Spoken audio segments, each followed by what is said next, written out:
Chapter 652. There was no such thing as an airtight wall in the world. The news of China Star Productions' actions had still spread to some people who were interested. Among them was Shining Star Productions, who had been curious about why Mo Xiaowan had bought the shell from China Star Productions. Hu Sheng, who had gotten what he wanted and had started directing and recording High Ability Challenge, was a little wary. He asked some of his old connections for information, but it seemed like his betrayal of China Star Productions was a little disgraceful. China Star Productions was now united and wanted to do a good job in the new program. His old connections were all hesitant and could not say anything useful. However, the higher-ups of Xingyao Productions had an idea. They started from Meng Fanqing's secretary. Although the information they got was limited, the name of the new show, The Limit Challenge, as well as the boss and producer behind it, Yang Yi, were all keywords that surfaced. The Limit Challenge? It must be the same program as ours. Different soup but not the same medicine. Hu Sheng sneered and attacked his old boss without any regard for his feelings. He said, "What can that Yang Yi do? I didn't even see him come up with any plan in December. If there was really a new program, he would have brought it out long ago. So it's definitely not a new program. He probably couldn't think of any good ideas. So he let the original group of people modify it and change the name to continue with High Ability Challenge." "Are you sure?" Shining Star Productions operations manager, Luo Jinting, said to Hu Sheng. "Hu Sheng, I don't think it's that simple. The copyright of High Ability Challenge is in our hands. Unless they modify the original model beyond recognition, it's impossible to bypass the copyright restrictions. If they want to do the Limit Challenge, and it's exactly the same as High Ability Challenge, aren't they waiting for us to sue them to death? I know Yin Yangfeng well. He's not simple and won't be stupid enough to do anything illegal." Luo Jinting and Hu Sheng were not on good terms. Luo Jinting wanted to get one of his own people to be the director and control the project of High Ability Challenge, making it a copy of his achievement. However, Hu Sheng was considered a parachute and was poached by the higher-ups. How could Luo Jinting be happy when the cake was divided? However, Luo Jinting was right. Hu Sheng frowned and said, "Maybe they really did as you said and changed the High Energy Challenge beyond recognition? Even if it's a little similar, we might lose our audience." "Then what do you want? You want me to send people to the major TV stations to stop Yin Yangfeng and his people from talking?" Luo Jinting sneered and said, "What I mean is anyway, China Star's production won't be able to set off any waves. How many viewers can a program that's been modified to the point that even their mother can't recognize it take away from us? Let's just wait and see what kind of program they have." Hu Sheng glared at Luo Jinting. The atmosphere between the two was tense, as if they were about to quarrel. However, the people who had a meeting to discuss this matter were not only the people from Xingyao, but also the hosting team of High Energy Challenge. Of course, Li Manman was the biggest star. Coincidentally, Li Manman and Hu Sheng were the same. When they heard this news, they both had the urge to fight back. Hu Sheng left because he didn't want to see how well his old boss was doing. He was worried that his departure would become a joke. Previously, his old colleagues had avoided him, which made him feel uneasy. Li Manman was the same, especially when she heard Yang Yi's name. Why is it him again? Li Manman gritted her teeth in her heart. She felt that her fate had always been entangled with Yang Yi, but it wasn't a good thing.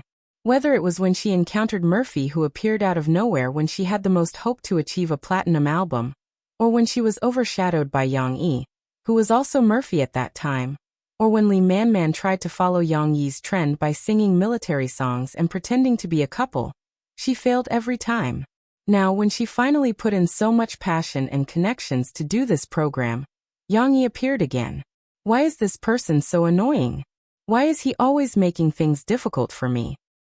Manager Luo, Director Hu, don't be anxious. Li Manman covered her mouth and laughed, saying, "I think this matter is quite easy to handle. We don't have to fall out with China Star Production now. As long as we let some irrelevant people help us pass on some of our own guesses to the reporters, we can find trouble with China Star Production. Moreover, we can also hype up our program. When it is broadcast in the middle of the month, the ratings will definitely be higher." Luo Jinting looked at Li Manman's smiling face and unparalleled beauty. His head was a little congested. Although he was still rational, the contradiction with Hu Sheng was thrown to the back of his mind. Let me think about it carefully. This is also feasible. Completely unaware that someone had begun to plot against him behind his back, Yang Yi was still comfortably acting as his boss. However, Yang Yi didn't arrange any activities today. When he came back from a walk in the evening, he turned on the TV and waited. However, Yang Yi wasn't interested in the news program that was being broadcasted on CCTV. He was playing with Tong Tong, who was adapting to his embrace. At the beginning, when he left his mother's embrace for a while, the little guy seemed to be unhappy in his father's arms. He opened his mouth and seemed to want to cry. Yang Yi decisively took out the magic tool that Lu Weisha's mother, Maria, taught them to use. It was the pacifier. The pacifier was stuffed into Tong Tong's mouth. The little guy habitually used his toothless gums to bite it and sucked. The mood of crying that had just sprouted seemed to have disappeared without a trace. Isn't it fun? Isn't it fun? Yang Yi sat on the sofa, holding Tong Tong. He laughed and shook his head. Sometimes he pulled away, sometimes he got close, and sometimes he talked to him and teased him. Hey, little brother really stopped crying. He didn't cry even when he didn't sleep. Shi, who was lying on the sofa, said in surprise. The little girl looked as if she had discovered a new continent. She looked at her grandparents as if she wanted to tell them about this new discovery. Right. Yang Yi reached out and teased Tong Tong's chubby little face. He couldn't stop smiling. When Tong Tong didn't cry or make a fuss, he was as cute as a panda cub. Anyone would want to hold him and play with him for a while. Young Chonggui looked at them with envy. His grandfather didn't care about being reserved. He came over and said with a wrinkled smile, "Let me hug you. Let me hug you too." Yang Yi hadn't even warmed up yet. How could he be willing to? Dad, wait a minute. I'm still communicating with Tong Tong. If you interrupt, all my previous efforts will be in vain. Yang Yi said a little seriously, but it was just to scare his father. Don't get involved. What if our grandson cries? Dong Yue couldn't stand it anymore. She pulled her husband and complained. In fact, she also wanted to hug Tong Tong. She had been watching for a long time. Yang Yi even performed a magic trick with his son. Look, there's a small ball in Dad's hand. Yang Yi grabbed a fluffy yellowish-green ball and showed it to Lil Bian. The bright colors immediately attracted Lil Bian's eyes. Tong Tong sucked on the pacifier while looking at the fluffy ball. His clear black eyes didn't show any curiosity. Yang Yi thought that his son was interested. He said, "Watch carefully. The ball is going to disappear soon." In fact, the most excited and nervous one was Shi. The little girl's eyes were wide open, and her little face showed a nervous expression. It was as if she was worried that she would miss a wonderful moment. In the blink of an eye, Yang Yi's hand suddenly shook, and the ball disappeared from his palm. Isn't it magical? Yang Yi didn't see Tong Tong's reaction at all. He winked at the little guy proudly and said with a smile, "It disappeared in a flash, and then you see, it appeared again in a flash." Yang Yi shook his hand, and the ball appeared in his palm again. Tong Tong looked at the brightly colored ball and focused on it again. Of course, Tong Tong didn't care about the so-called magic trick. He didn't know what his dad was doing. He might be curious about something new, but he definitely didn't want to find out the secret. On the other hand, Shi was watching with great interest. She watched the whole process from above and saw the secret behind the magic trick. The little girl laughed and exposed him. "Papa, I saw it. You hid the small ball behind you. Behind your hand, I saw it." "You really saw it?" Yang Yi didn't get angry.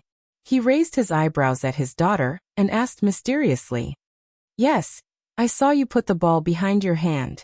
She excitedly grabbed the ball and put it on the back of her father's hand. She held it between her fingers and described her discovery. "What about now?" Yang Yi's hand shook again, and the small ball magically disappeared from his hand again. Then, Yang Yi looked at Shi with an unfathomable smile and asked. Chapter 653. Shi seemed to like watching her father perform magic. The sudden disappearance of the ball made the little girl cry out, "Aya!" However, the cry seemed to contain more surprise than surprise. "Haha. I know, Papa put the ball behind his hand again. Shishi sat on the sofa with her hands propped up, laughing like a cute little frog. Who said that? He didn't put it behind his hand. It's really gone. Yang Yi seemed to want to prove his innocence, and he even stretched out his left hand for Shishi to verify. Shishi saw that the back of her father's left hand was empty, and her confident smile disappeared, leaving only confusion in her eyes. The little girl grabbed her father's left hand and looked at it over and over again. She even touched the texture of her father's hand, as if she wanted to confirm whether it was her father's hand or not. I know. The little girl's eyes suddenly lit up. She pointed to her father's other hand, which was beside Tong Tong's swaddling clothes, and said, "Papa, you have it in that hand." It seemed that the little girl was very smart. However, her father was destined to perform magic to the end today. So how could she find out his flaw so easily? Therefore Yang Yi turned around with Tong Tong in his arms with a smile, and then he gave his right hand to Shishi and said, "Look, is Papa holding it in this hand?" Shishi was surprised to find that her father's right hand was also empty. "Papa, why is it gone?" The little girl finally couldn't help but ask in confusion. "Guess." Shishi pouted her small mouth and said to her father, "I don't know. Papa, tell me." "Hey, wait, Shishi, there seems to be something in your ear." Yang Yi's surprise made Shishi stunned. At this time, Yang Yi stretched out his left hand again and pretended to touch Shishi's ear. Then he opened his hand in front of the little girl and said with a smile, "Look." The yellowish-green ball suddenly appeared in his father's hand. Shishi was both surprised and happy. She grabbed the ball with one hand, as if she was afraid that it would disappear again. She also grabbed her father's big hand with her other hand. However, she frowned and thought for a long time, but she still couldn't think of a reason. Why would little ball appear next to his ear? Amazing, right? This is called magic. Yang Yi smiled and asked. The little girl was not stingy with her praise. She looked at her father with admiration and said, "That's amazing. Papa, how did you bring the ball here?"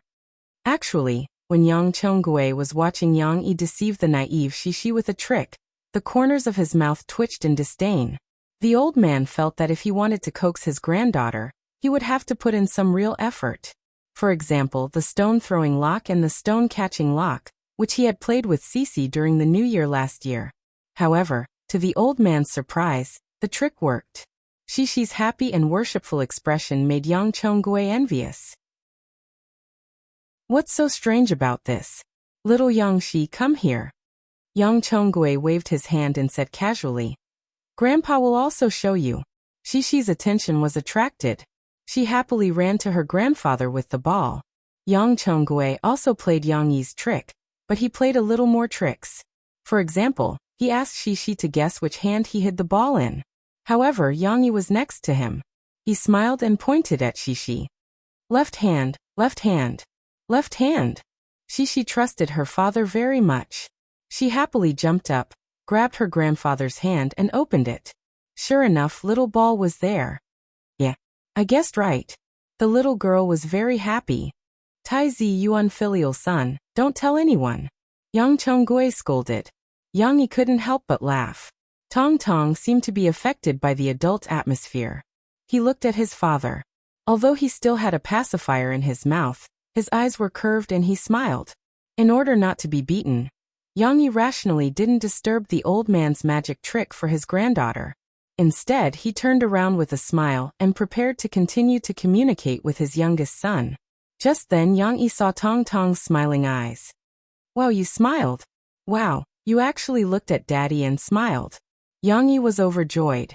He smiled and said to Tong Tong, "Come on, Hua Hua, smile for Daddy again." The little boy's smile grew wider and wider. He seemed to be having a lot of fun. Murphy took the opportunity to go upstairs to take a shower.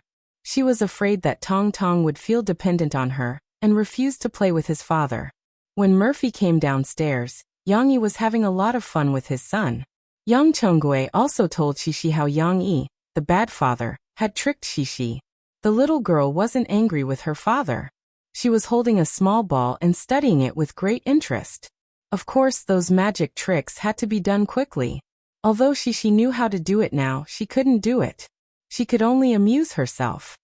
"How is it?" Is Huahua getting along well with you? Murphy sat down on Yang Yi's arm and asked with a smile. Yeah, it's pretty good. Look, he didn't ask you to carry him when you came over. Yang Yi teased Tong Tong and said to Murphy with a smile. He even smiled when I was teasing him. This pacifier is pretty good. Murphy laughed. If I knew it was so good, I would have asked you to buy it earlier. Why didn't I think of it? She used a pacifier before, but I don't remember it being as sticky as Huahua's after she was born. The two of them even experimented with the pacifier enthusiastically. For example, they let Murphy hold the pacifier for a while before passing it to Yang Yi. Looking at Tong Tong's reaction, the little boy didn't seem to want to cry. Of course, Yang Yi turned on the TV today to watch the premiere of Soldier's Assault. Today, Soldier's Assault would take over the primetime slot of the previous TV series and officially meet the national audience. Although Yang Yi told others that he didn't care about it, as it was his first work to be shown on the big screen, he was actually a little nervous. The main reason was that he didn't know how Chen Fengchen's work would turn out. Therefore, he turned on the TV early in the morning and waited for the finale of the previous TV series to finish airing before watching the first episode of Soldier's Assault. Just as Yang Yi and Murphy were having fun teasing Tong Tong, the powerful opening theme song came from the TV and finally attracted Yang Yi and Murphy's attention. They didn't know when, but the previous TV series had finished airing, and the opening theme of Soldier's Assault came into their view. Conquer Heaven. Murphy really liked the music composed by Yang Yi. She felt that the pure music was majestic and heart-wrenching, which made her admire Yang Yi's talent even more. Although Murphy didn't really resonate with men's passion, it didn't affect her appreciation of the music. Dad, Mom, look. This is a TV series based on the story written by Yang Yi. The background music is also written by Yang Yi. Do you like it? Murphy proudly stuck her head out from Yang Yi's side and introduced it to Yang Yi and Dong Yue. It was as if she was proud of Yang Yi's brilliance. Yang Chonggui looked at the hot-blooded military training scenes that flashed across the screen. He didn't say anything and just watched. Perhaps some of the scenes reminded him of the past. However, Dong Yue wasn't in the mood for leisure. She saw the opportunity and sat between Shi and Yang Yi with a smile. She reached out her hand and said, "Let me carry Huawei. You guys must be tired. Watch the TV. I'll take care of the kids." Chapter 654. Just like Yang Yi and his wife, there were many people who were waiting to watch Soldier's Assault. Many fans of Yang Yi's books, many loyal viewers of the CCTV TV series, and even some viewers who were attracted by the discussions of their relatives and friends were sitting in front of the TV. Of course, there were exceptions, such as Chu Qin. He was an ordinary bus driver. After a busy day, when he returned home, the only thought in his mind was to make a cup of hot tea, soak his feet, and then watch a football game comfortably. His 8-year-old son was trained by him, and he also had a strong interest in football. When Chu Qin was watching TV, his son also ran over excitedly and squeezed next to his father to watch the game together. "Have you finished your homework?" Chu Qin asked. "I'm done." The kid replied without hesitation, not taking his eyes off the book. However, today's AFC Champions League game started early. When Chu Qin turned on the TV, it was already halfway through the second half. After a while, the game ended. "That's it. Go and read." Chu Qin patted his son's head and smiled. "Look again." The little boy didn't give up. He didn't know if it was because he didn't have enough fun, or he wanted to avoid studying. Chu Qin drank tea leisurely and looked at his son pressing the remote control. He knew that there were no other games. All the leagues today had to make way for the game of the AFC Champions League, and the games in Europe and China that were broadcasted live would only start 2 hours later. However, the little boy pressed the remote control, and unknowingly came to the central station. A piece of music that seemed to be chanting attracted his attention, and his finger that was pressing the next station couldn't help but stop. "What is this?" Chu Qin couldn't help but take a few glances, and he couldn't move his eyes away. The music of Conquering Heaven, together with the opening of Soldier's Assault, had a different kind of magic. It made people feel the kind of uncontrollable excitement in the dull atmosphere. and it made people experience the tragedy of life and death in the surging emotions. Note 1. Especially in the opening scene of a group of soldiers in the rain, holding steel spears and shouting as they charged forward. The music also had a low humming sound, as if it made people want to stand up and salute them. As the background music became louder and louder, strange human voices began to sing. Coupled with the strong and powerful drumming, the sound of horns became louder and louder.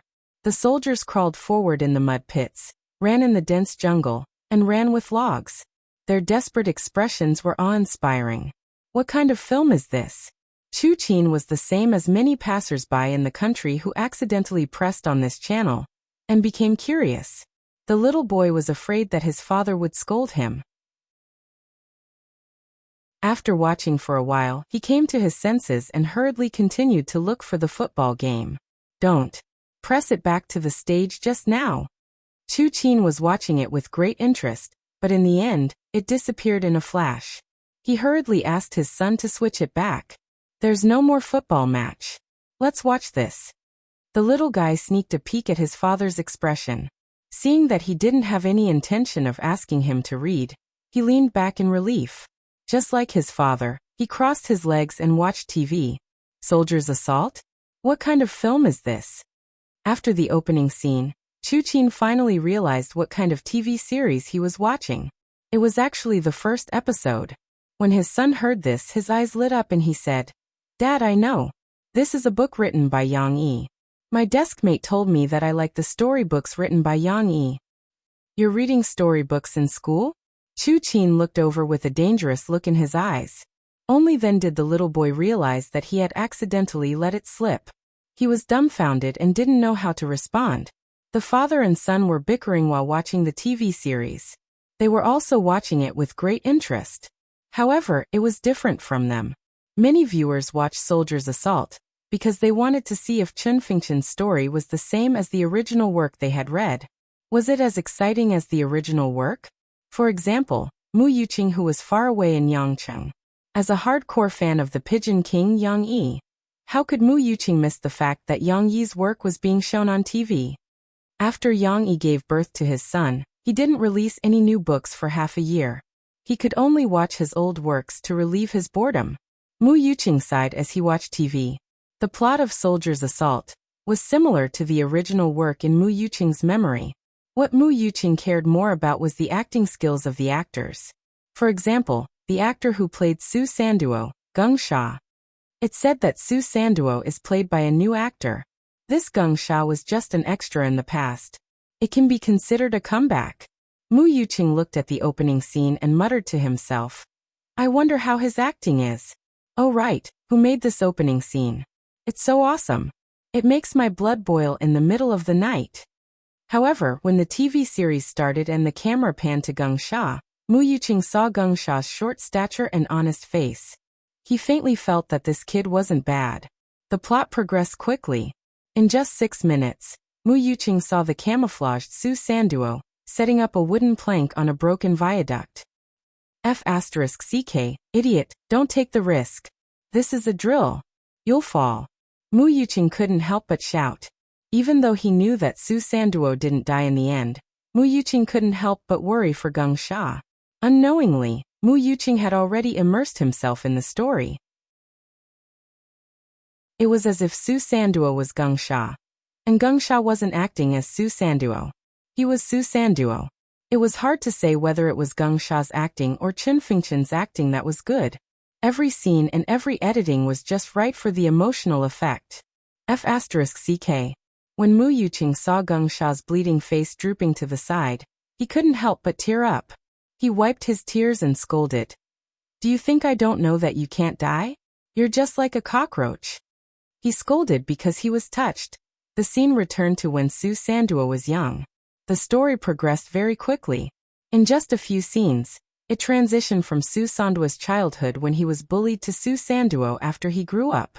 Of course, the story of the two older brothers applying for the job was presented to the audience in a humorous way. These scenes were still very funny.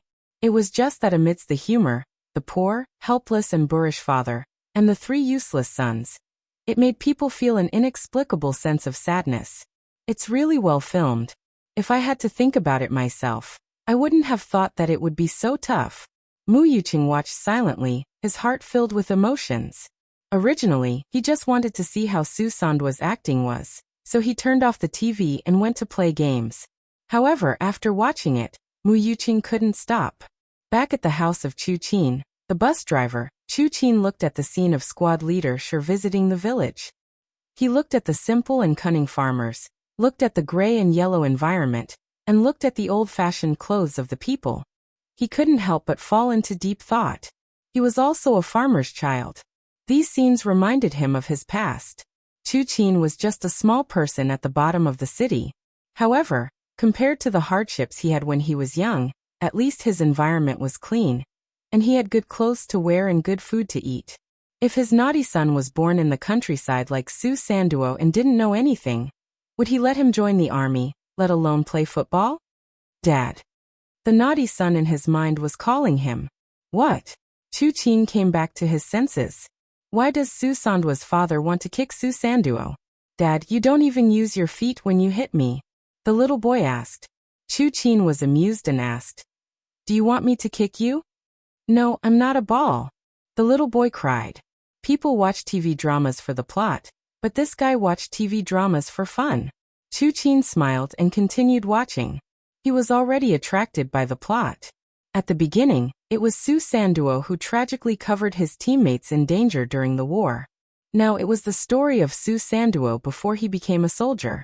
Chu Qin really wanted to know how this short, stupid kid with no merits became a soldier. However, at this moment his son asked again, Dad. What? What does son of a turtle mean? Chapter 655. There were many types of excitement in movies and TV dramas. The ups and downs of the plot, the grand and exciting scenes, the clashes between tough guys, or the humorous dialogue between the characters could all make for an exciting scene that made people want to linger on. However, the thing that could make people reminisce and yearn for the most was the true feelings that moved people. Soldier's Assault was a show for men, so it should be a hot-blooded TV series. However, after the first episode, the audience who had never watched the original novel and already had an initial impression of the show from the name of the show came back to their senses. That wasn't right. This show didn't seem to have the hearty battle scenes that they had imagined. Instead, it presented more of the psychological activities of the characters. What moved them and made them forget the time was the entanglement of fate and the revelation of true feelings between Su Sanduo, his father, the village chief, Chung Kai, squad leader Shi, and so on. Of course, most of the audience didn't think that much. They even forgot about the opening scene of Su Sanduo participating in the military exercise. After the first episode, all they could think about was whether Su Sanduo could become a soldier or not. However, after the first episode, the show was over. Since the previous show took up an episode, the premiere of Soldier's Assault was only one episode. The next day, they would have to watch 2 episodes in a row. However, the ending of the plot was driving them crazy. If squad leader Shi persuaded Su Sandwa's father to agree to Su Sanduo not becoming a soldier, would Su Sanduo still have a chance? With this thought in mind, the audience turned off the TV gloomily. Motherf **Ker, after watching Soldier's Assault, they couldn't watch any other shows. All they could think about was Su Sandwa's fate. The next day, when the audience returned to their respective workstations, a colleague who had watched Soldier's Assault casually talked about the show, which immediately led to a heated discussion. Someone even picked up the morning newspaper and pointed at the reporter who broke the news. He couldn't wait to tell his colleagues, "You guys don't know this, but the super nice opening song you were talking about just now was written by Yang Yi, the author of the original novel. He's also the composer of the songs Listen to the Sea and Coming Across the Ocean to See You. He's also Murphy's husband. He's that good? That song made my blood boil. I'm already 36 years old, but I feel like I'm only 20. I still want to become a soldier and experience the feeling of fighting alongside my comrades." Someone bragged. "Forget it. It's a peaceful time now. What war is there for you to fight?" As they chatted excitedly, more and more people learned about the drama and were curious to keep up with the trend. Yang Yi's impression of Soldier's Assault was quite good. The plot wasn't too different from what he had imagined. Geng Xia's acting also seemed to give this character the soul it deserved. Chen Fengchen's ability as a director did not disappoint Yang Yi. The old man was as impressive as ever. The use of close-up and close-up shots, the expression of the character's emotions, and the tight, gripping rhythm were all things that Yang Yi admired. Let's not talk about Yang Yi himself. He didn't know how to act yet. But compared to Du Yuanlei's fairy tale and The Fugitive, Yang Yi felt that Du Yuanlei, who he used to think was very good at acting, was still a distance away from Chen Fengchen. The older, the wiser. Yang Yi wondered if he should tell Du Yuanlei the next time he met her, and ask her to learn from Chen Fengchen. The next day Yang Yi sent Xixi to kindergarten. He started to feel the influence of Soldier's Assault. A few parents saw him and praised him. They told Yang Yi that his novel was a good drama. One of the parents even asked Yang Yi innocently, "Dad Yang Yi, when you were writing this book, was there really such a person as Su Sanduo? Was Geng Xia, who played Su Sanduo, based on Su Sanduo?" Of course, there was no point in discussing this question. It was obvious that Soldier's Assault was liked by many people. At noon, because director Chen Fengchen went back to Beijing to attend the celebration party for Soldier's Assault, Yang Huan, who didn't have to go to filming, called Yang Yi. She said excitedly to Yang Yi, "Big brother, let me tell you. In our class group, a teacher in the acting class suddenly recommended your Soldier's Assault." The girl smiled mischievously. "Hee, but he didn't praise you. He said that the drama was good and asked us to try to figure out Su Sanduo and class monitor Shi's acting skills. We can try to write a short biography of these two people with this drama." Soldier's Assault looked like it was going to be popular. Of course, this could only be verified when the data was released later. At noon, in the big bedroom of the children in Springfield Kindergarten, Mr. Mu was telling the children to go to bed and take a nap. Every child had a small bed about 1.3 meters long, which was just enough for them to sleep in. It wasn't wide, but it was enough for all the girls to line up in a row and the boys to line up in another row. But as usual, the little guys would not obediently climb onto the bed. The naughtiest ones, Wang Shijuan and a few other little boys, were screaming and running around, cooperating with the other children's loud voices. The whole bedroom was as lively as a vegetable market. Cece wasn't idle either. She was laughing so hard with her friends that she was convulsing with laughter. No one knew why they were chatting so happily. Perhaps it wasn't something fun. Children were easily influenced, so it was common for them to be happy about something small. "Okay, listen to me and go to bed. If anyone doesn't go to bed, Mr. Kai will find out. He'll lock the naughty children in an empty room so that everyone can sleep comfortably.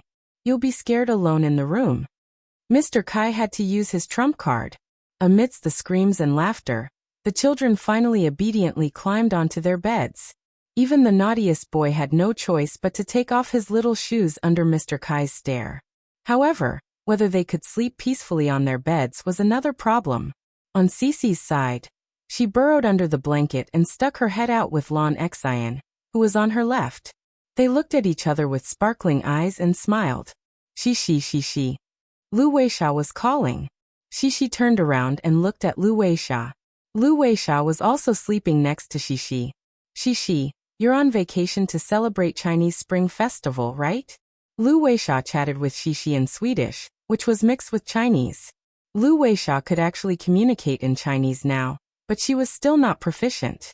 If she chatted with Shishi alone, she was more inclined to use Swedish. Shishi's Swedish was quite fluent. After many rounds of practice, her vocabulary had become much richer. Perhaps this little girl really did have some talent for languages? "Yes," Shishi said excitedly. "I'm going to go back to the countryside with Papa. Grandpa and Grandma's house is so fun. There are so many cute animals and piglets. But I'm not celebrating Chinese Spring Festival. My father is on vacation, but we can't go back to Sweden to play." Lu Weisha felt that she would be very lonely during this holiday, so she said disappointedly. "Then what should we do?" Shishi was worried about her little friend. "I don't know. My father said that we can travel. My mother also said that we can play. I don't know." Lu Weisha pouted and said, "But I don't like to play with adults. I want to play with you." "I want to play with you too. I don't want to play with adults either," Shishi said. She paused, hesitated, and added, "But I also want to play with my brother and Papa. Papa knows a lot of things." Shishi said excitedly, "Lu Weisha, my Papa knows magic. I'm learning from him. When I'm very good, I'll show you magic, okay?" "Okay." The world of children was very simple. Lu Weisha's mood inexplicably improved again. Suddenly, a big hand pressed down and Teacher Kai appeared in front of them. Teacher Kai helped the two girls tuck in the corners of the quilt and whispered, "You two don't whisper in bed. Hurry up and go to sleep." Shishi hid in the quilt and laughed. She looked at her little friend with her big eyes, as if she had done something bad.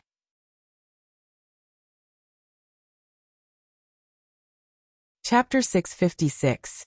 Assault of the Soldiers was really a hit. This TV series that had no big-name stars, no eye-catching beauties, and no lingering love, had a viewership rating of 3.7% on the first day, and by the second day, it had climbed to 6.2%. Boosted by good reviews, Soldiers Assault's ratings peaked at 9.7% within a week of its broadcast. The average ratings also broke through 7%. Of course, that was not the limit of the series. Chun Fengchen, who was filming Drawing Sword, had also sent several actors from Soldiers Assault to participate in some variety shows to tell their stories during the filming. This allowed more viewers to understand Soldiers Assault, and let many of the older viewers realize how difficult it was to film the show. In fact, the old master had even produced an interview episode with a central TV interview program. Although it was recorded in advance, the scenes of some of the main actors going to the military camp for military training before filming began still touched many of the old viewers. "If I don't act well, I'll be letting down my comrades." Gung Sha said those words with tears in his eyes when he left the army. That scene reminded many of the older viewers of Su Sanduo, who went from being a coward to a fighter in the TV series. They were so touched that they decided to persevere and continue to follow him. Let's not talk about Soldiers Assault. On the internet, a video went viral. At the same time, a childish song went viral. "Pig, you have 2 holes in your nose. You still have snot when you have a cold. Cow cow." The children's tender singing and the childlike innocence in the song moved many viewers. Although it was just a performance by kindergarten children, and there wasn't much to see, this song was unexpectedly pleasant to listen to. In the beginning, before the song became popular, people who accidentally heard it from their friends could not help but laugh and ask their friends, "Who wrote this song? It's so funny. Isn't the songwriter too talented?" Of course, those who wanted to find out could still find the answer. After all, public information could be found on the Copyright Association's website, such as the names of the children who sang the song, as well as the name of the person who wrote the song, Yang Yi. Later, when the song became popular and many people could not help but hum along to the song, the reporters also wanted to report on this phenomenal children's song. They followed the clues and found the familiar name. Was it really written by Yang Yi? Was this Yang Yi really that Yang Yi? The answer was obvious. After all, it was Yang Yi and Murphy's private studio that released this song. Some impatient reporters began to tell everyone this news. Yang Yi, who had written so many affectionate love songs, had actually written a children's song. Of course, there were also reporters who were a step slower, but had done their research. Their reports were more detailed, and even included interviews with some parents to confirm a fact. Yang Yi wrote the nursery rhyme for his daughter's kindergarten performance. As we all know, Yang Yi is a famous slave to his daughter. His personal Weibo name is also Shishi Chef. For his daughter, he has written many best-selling fairy tales. Now, it's not strange for him to write an interesting children's song for his daughter. These reports also made many fans of Yang Yi or Murphy have a strong interest in the video that did not become popular before. One had to know that because Yang Yi was very protective of the child. Although there were a lot of daily life and photos of Cece in those Weibo posts, the little girl's face was either pixelated or a photo with her back facing the camera, so that the front of her face could hardly be seen. Needless to say, Tong Tong, no one knew what the little girl looked like. Shishi still had a photo of her face secretly taken by the paparazzi, LVU, to let everyone know that the love product of Yang Yi and Murphy was a very cute and beautiful little girl. However, a year had passed. The fans were eager to know if Shishi, who had grown up a year, had become beautiful again. Therefore, the fans began to play the game of Find Shishi in this video. The video was still clear, but after zooming in, the children's faces were a little blurry. They were all pink piggies. Which one was the Shishi they were looking for? Of course, it was always right to find the most beautiful one. Under the careful investigation of the active netizens, Yang Luoqi and Cici stood out from the rest. Both of the little girls had delicate features, but it was difficult to tell which of the two little girls was the real Cici based on the blurry images. Many netizens ran to Yang Yi's micro-broadcast to ask Yang Yi. Unexpectedly, when Yang Yi saw their enthusiasm, he actually gave a rare response. The one with big eyes is Shishi. Everyone likes the Song of the Pig sung by the children very much. I have passed on these praises to them. The children are very happy. Thank you for your support. I also wish that every child in the world can grow up carefree, happy, and healthy just like in the song. Song of the Pig was indeed popular. Not only did many children like this song, but even adults could not avoid it. This simple melody made many people involuntarily hum. It was worth mentioning that this song did not enter the sales charts because it was free. However, some nosy reporters named the two songs written by Yang Yi, Song of the Pig and Chen Yijia's Steady Happiness, which did not chart in the mainland, as the uncrowned kings of the Chinese music industry in January. Of course, this statement was very controversial. Song of the Pig was not worth mentioning. Many people liked such a childish song, but they were not willing to acknowledge its status. Steady Happiness was also very controversial. Some people felt that the standard of Yang Yi's song was very poor. The melody was too plain, like plain water. It was sweet to drink when you were thirsty, but it was tasteless when you drank too much. It could only be given a score of 60.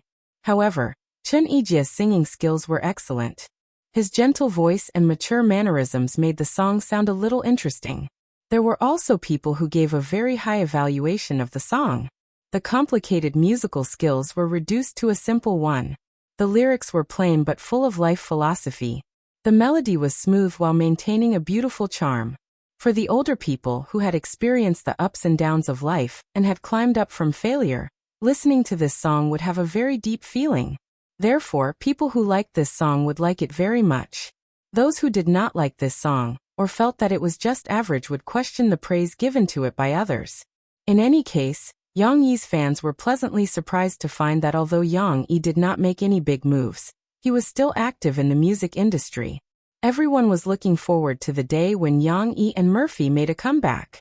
Actually, it was not that Yang Yi did not make any big moves. The Limit Challenge was one of his recent big moves. Although Yang Yi had already handed over the preparation of the show to his subordinates, he was not completely a hands-off boss. After knowing that Yang Yi had hit a wall in almost 10 TV stations, Yang Yi still decided to help. Yin Yang did not come out empty-handed. He had gone to so many TV stations and finally found a possibility of cooperation in Magic City TV station. Shanghai TV station happened to be at the end of February, and there was a non-primetime slot that was empty. It was Wednesday at 10 p.m. Yang Yi wanted to make it to March, or even start broadcasting at the end of February. Shanghai TV station was the best opportunity. However, Magic City TV station did not lack good shows. During this time slot, there were a few daytime variety shows eyeing it. There were also a few production companies who wanted to collaborate with Magic City TV station with their proposal to get Magic City TV station's people to choose the Limit Challenge. Among so many other options, it was not as simple as a competition of the show's brilliance. There was also a lot of connections and a lot of money behind it. Yang Yi did not have any connections in Magic City TV station, so he could only do it himself. Fortunately, Murphy and Luo Xian, the host of Magic City TV station's Jixin interview, had a good relationship. After Luo Xian found out, she was also willing to introduce Yang Yi to her best friend, a higher-up in Magic City TV station. Therefore, Yang Yi wanted to make a trip to Magic City. Here came the problem. It was inconvenient for Murphy to bring Tong Tong and Yang Yi on a business trip. It was not good to be outside in the middle of winter. After the holidays, Shishi pestered her father to go to Magic City to play. What should they do?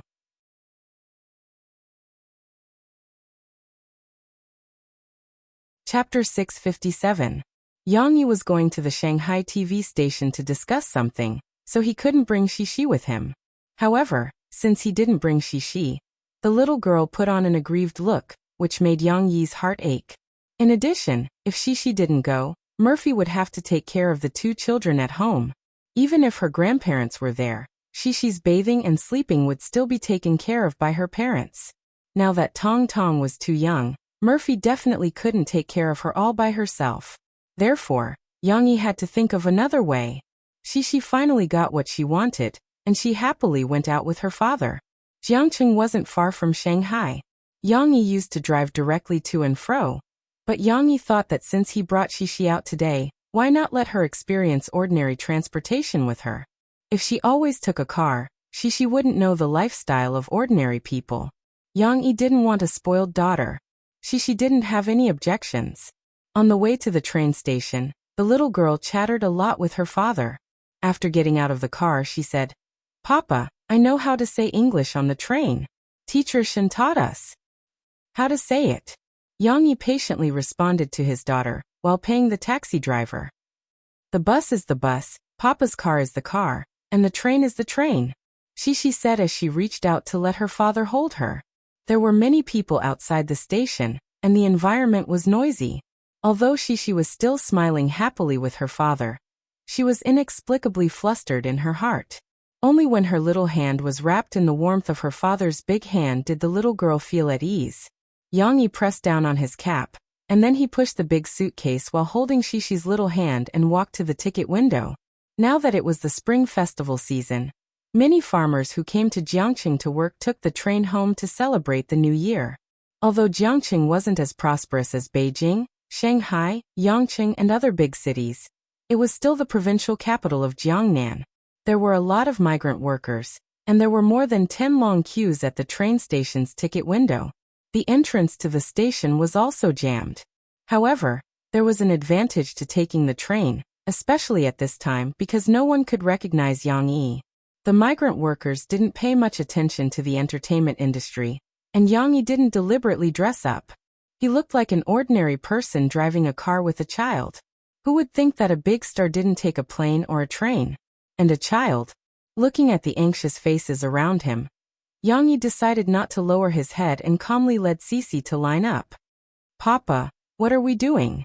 The little girl looked around curiously, but as Yang Yi went deeper into the line, she could only see a few legs. Finally, she was a little impatient. She pulled her father's hand and asked in confusion, "Papa just told you that we have to line up to buy tickets." Yang Yi knew that his daughter was bored, so he picked her up and smiled. "We have to line up. There are so many people." The little girl looked in front, hugged her father's neck and pouted. "No matter how many people there are, no matter how long the line is, we have to follow the rules. Lining up is respecting others, and others lining up is respecting ourselves. Don't you think so?" Yang Yi said gently to Shishi. Although Yang Yi spoke in a sanctimonious manner, in fact, he was the person who was most unwilling to follow the rules, especially in his previous life. Rules existed in name only in front of him. But it was the same reason that adults who liked to play games didn't want their children to play games when they were educating them.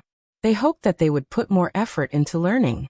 Yang Yi hoped that his daughter could live like a normal person, and be liked and respected by others. The little girl blinked her eyes, seeming to understand the meaning of her father's words. Then she nodded her little head, opened her little mouth, and smiled brightly. "I know. Lu Weisha also said that we have to line up for lunch." However, there were still many people who didn't follow the rules in life. For example, there was some commotion in the crowd at the back of the line. A shifty-looking guy was sneaking around, and it didn't seem like he was going to line up. Yang Yi saw it, frowned slightly, and became vigilant. He thought that this person was a thief. But now that he had his daughter, It was better to avoid unnecessary trouble.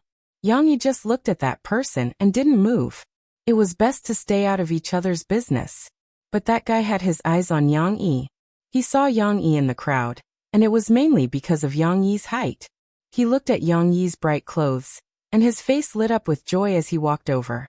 Yang Yi's face became serious, and his left hand, which was holding the suitcase, was ready to go.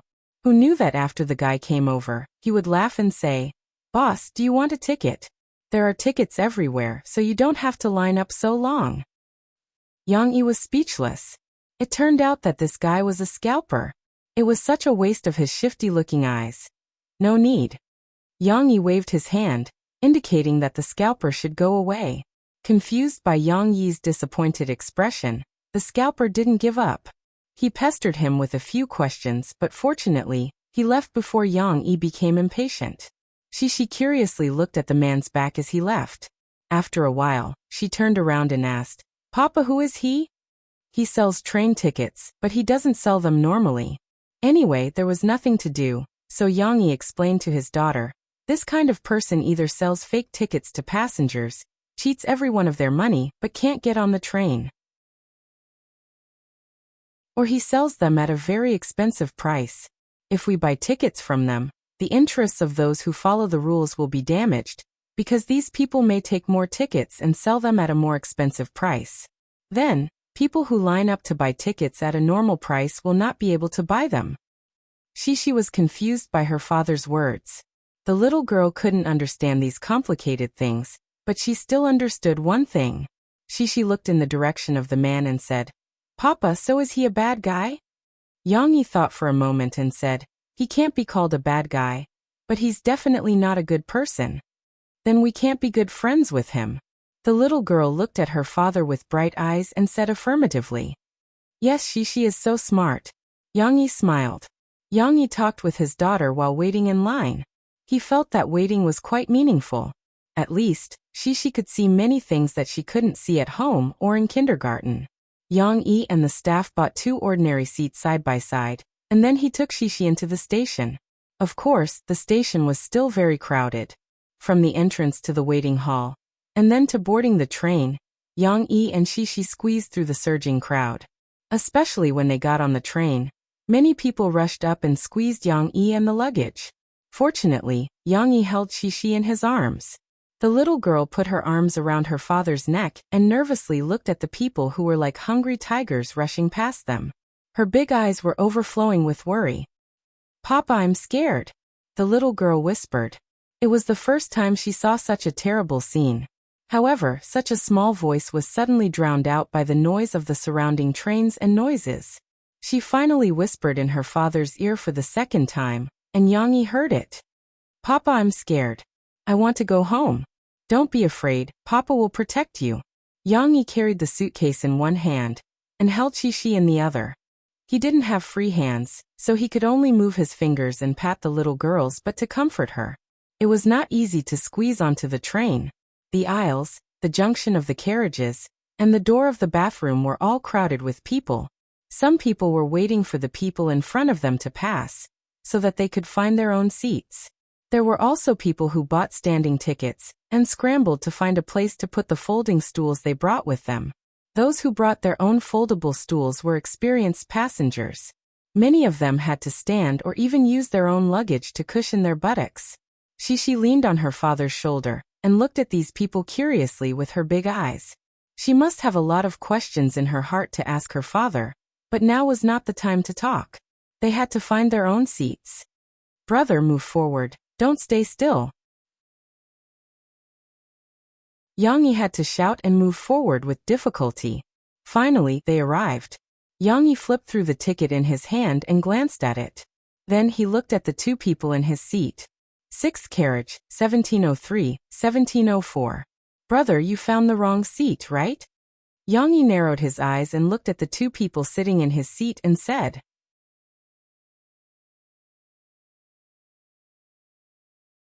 Chapter 658.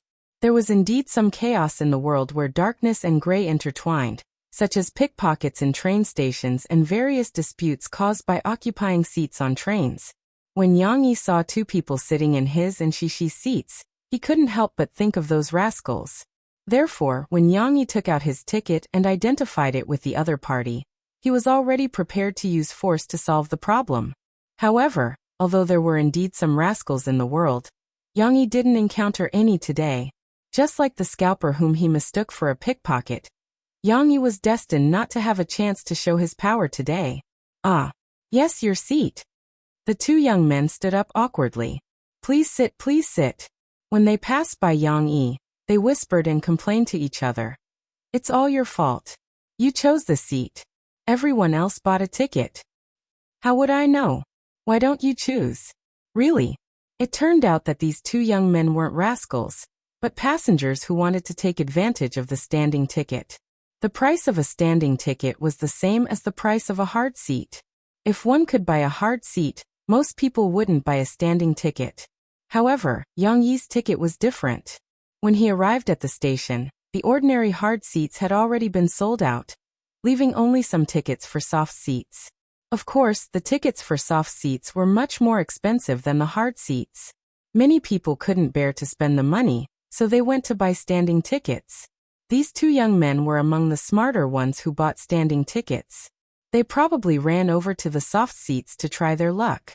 If they were lucky enough to sit on the soft seats that no one bought, they could save themselves the pain of standing in the narrow aisles for a few hours with others. However, they were unlucky. They sat in Yang Yi's seat.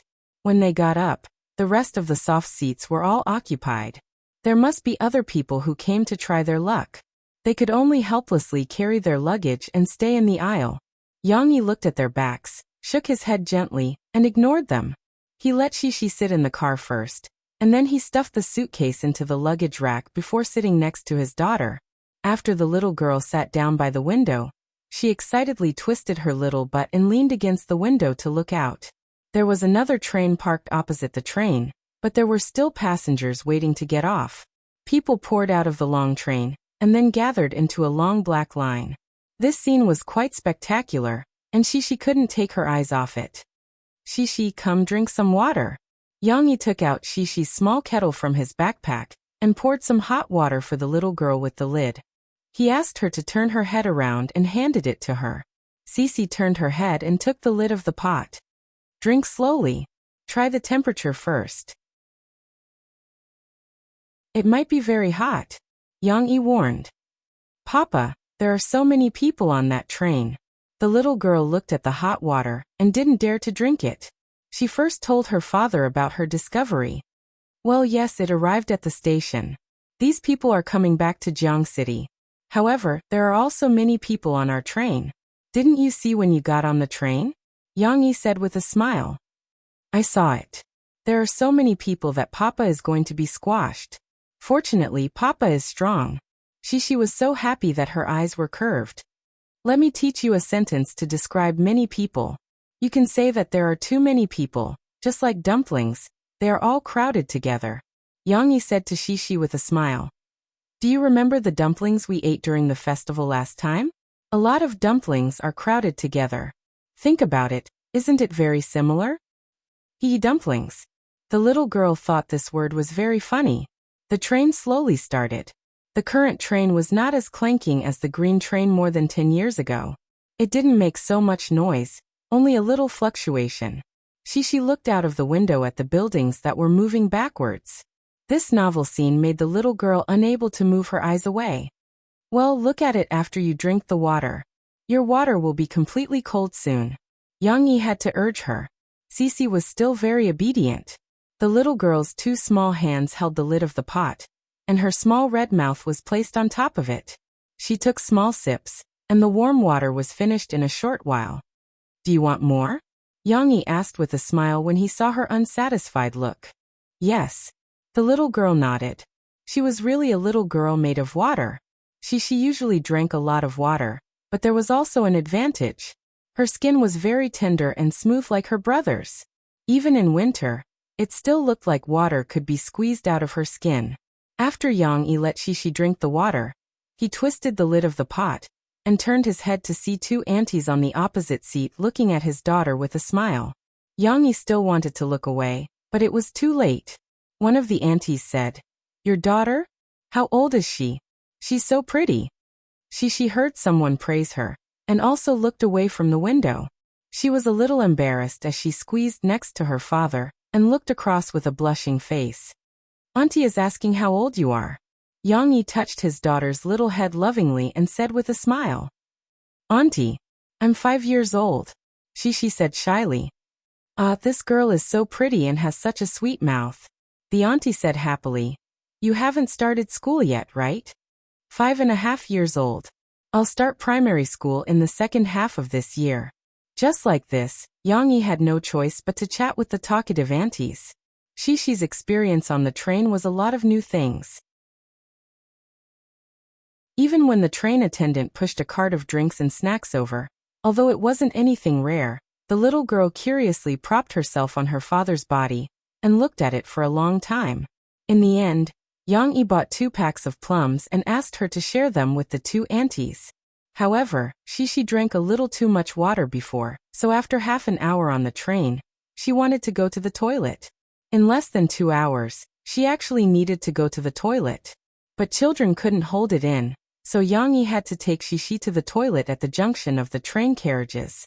There were also many people standing there, and Yang Yi even saw the 2 young people from the beginning. When he brought Shishi over, the others stood up reluctantly and made way for them.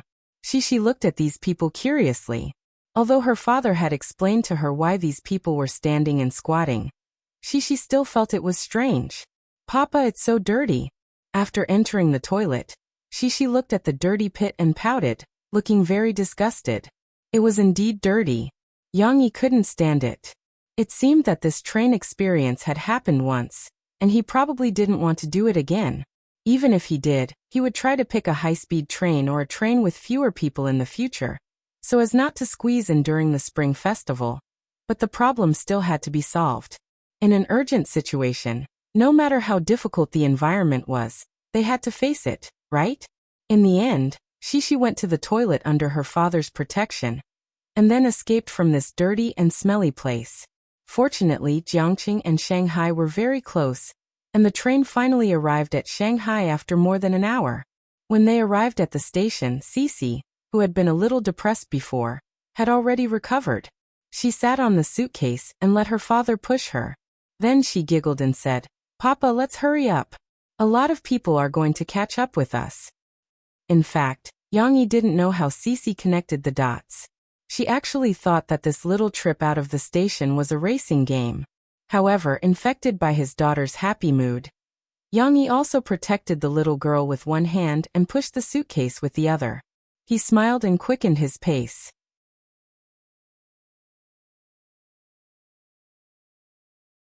Chapter 659. Of course, Yang Yi's main purpose in coming to Magic City this time was to discuss the limit challenge with the people from Magic City TV station. Therefore, after meeting up with Yin Yangfeng at the TV station, Yang Yi asked Yin Yangfeng's female assistant to take care of Shishi. Then he and Yin Yangfeng met her best friend under Luo Xian's lead. Luo Xian's best friend was Magic City TV station's deputy director, Lady Cui Jilin. Deputy Director Cui was about 50 years old, but she maintained herself well. Although she did not look like she was in her 30s like Luo Xian, there were no wrinkles around her eyebrows. Her face was rosy, and she looked graceful when she smiled. Obviously, she and Luo Xian had the same hobbies and topics when it came to fashion and skincare. However, public and private matters were private.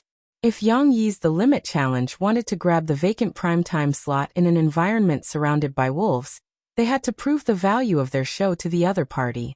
Only then would Cui Jilin fully support The Limit Challenge's promotion in Magic City TV station. Just like before, Yin Yangfeng was eloquent. He came to talk about The Limit Challenge's model and selling points to Cui Jilin. This fellow had a glib tongue, describing The Limit Challenge as interesting. Cui Jilin sat there and listened, all her attention drawn by the proposal.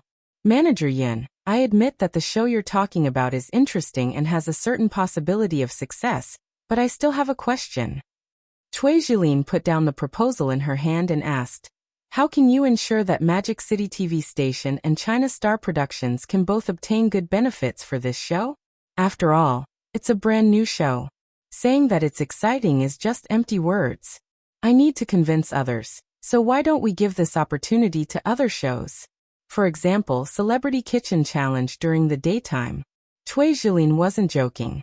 She said seriously, I'm not afraid to tell you that the station values this show very much because it's the best daytime show. The ratings are stable, and it's well received by the audience. That's because our show is more interesting and exciting. Celebrity Kitchen has a lot of limitations. Its studio is set in a fixed kitchen, so it can't bring more fresh things to the audience. However, our show is different. Every episode, even when we switch missions in the middle, the location is different. We use a lot of props, such as boats, cars, mobile phones, etc. These can bring us a lot of high-quality advertisers. Yang Yi said. It wasn't rare to see advertisements on variety shows. Even soft advertisements and product placements were common. However, Yang Yi believed that the overwhelming product placements of his show would give the variety shows in this world a brand new concept that hadn't been invented yet. Seeing that Cui Jilin was vaguely moved, Yang Yi took out the trump card he had brought today from his bag. It was the photocopies of the 2 sponsorship contracts. This is the sponsorship contract for Sahara Online Mall. It's 30 million yuan, and it's only the title sponsorship for the first season. There's also the product placement contract for Microbroadcasting's mobile app. It's 10 million yuan. Yang Yi said as he handed it to Cui Jilin and looked at Luo Xian gratefully. Luo Xian had instructed Yang Yi to do all these preparations. Luo Xian clearly knew what was needed to convince the people at the station. Nowadays, the advertising fees for variety shows had not soared to the point of hundreds of millions. However, Yang Yi didn't give any discounts to his own people. This was the standard advertising fee in the industry. Moreover, it was for primetime variety shows. Luo Xian smiled enviously and said, That's a big deal. Yang Yi, the 2 sponsors you found are very generous. My show only receives 60 million yuan a year. One had to know that Jixin's interview was one of the top variety shows.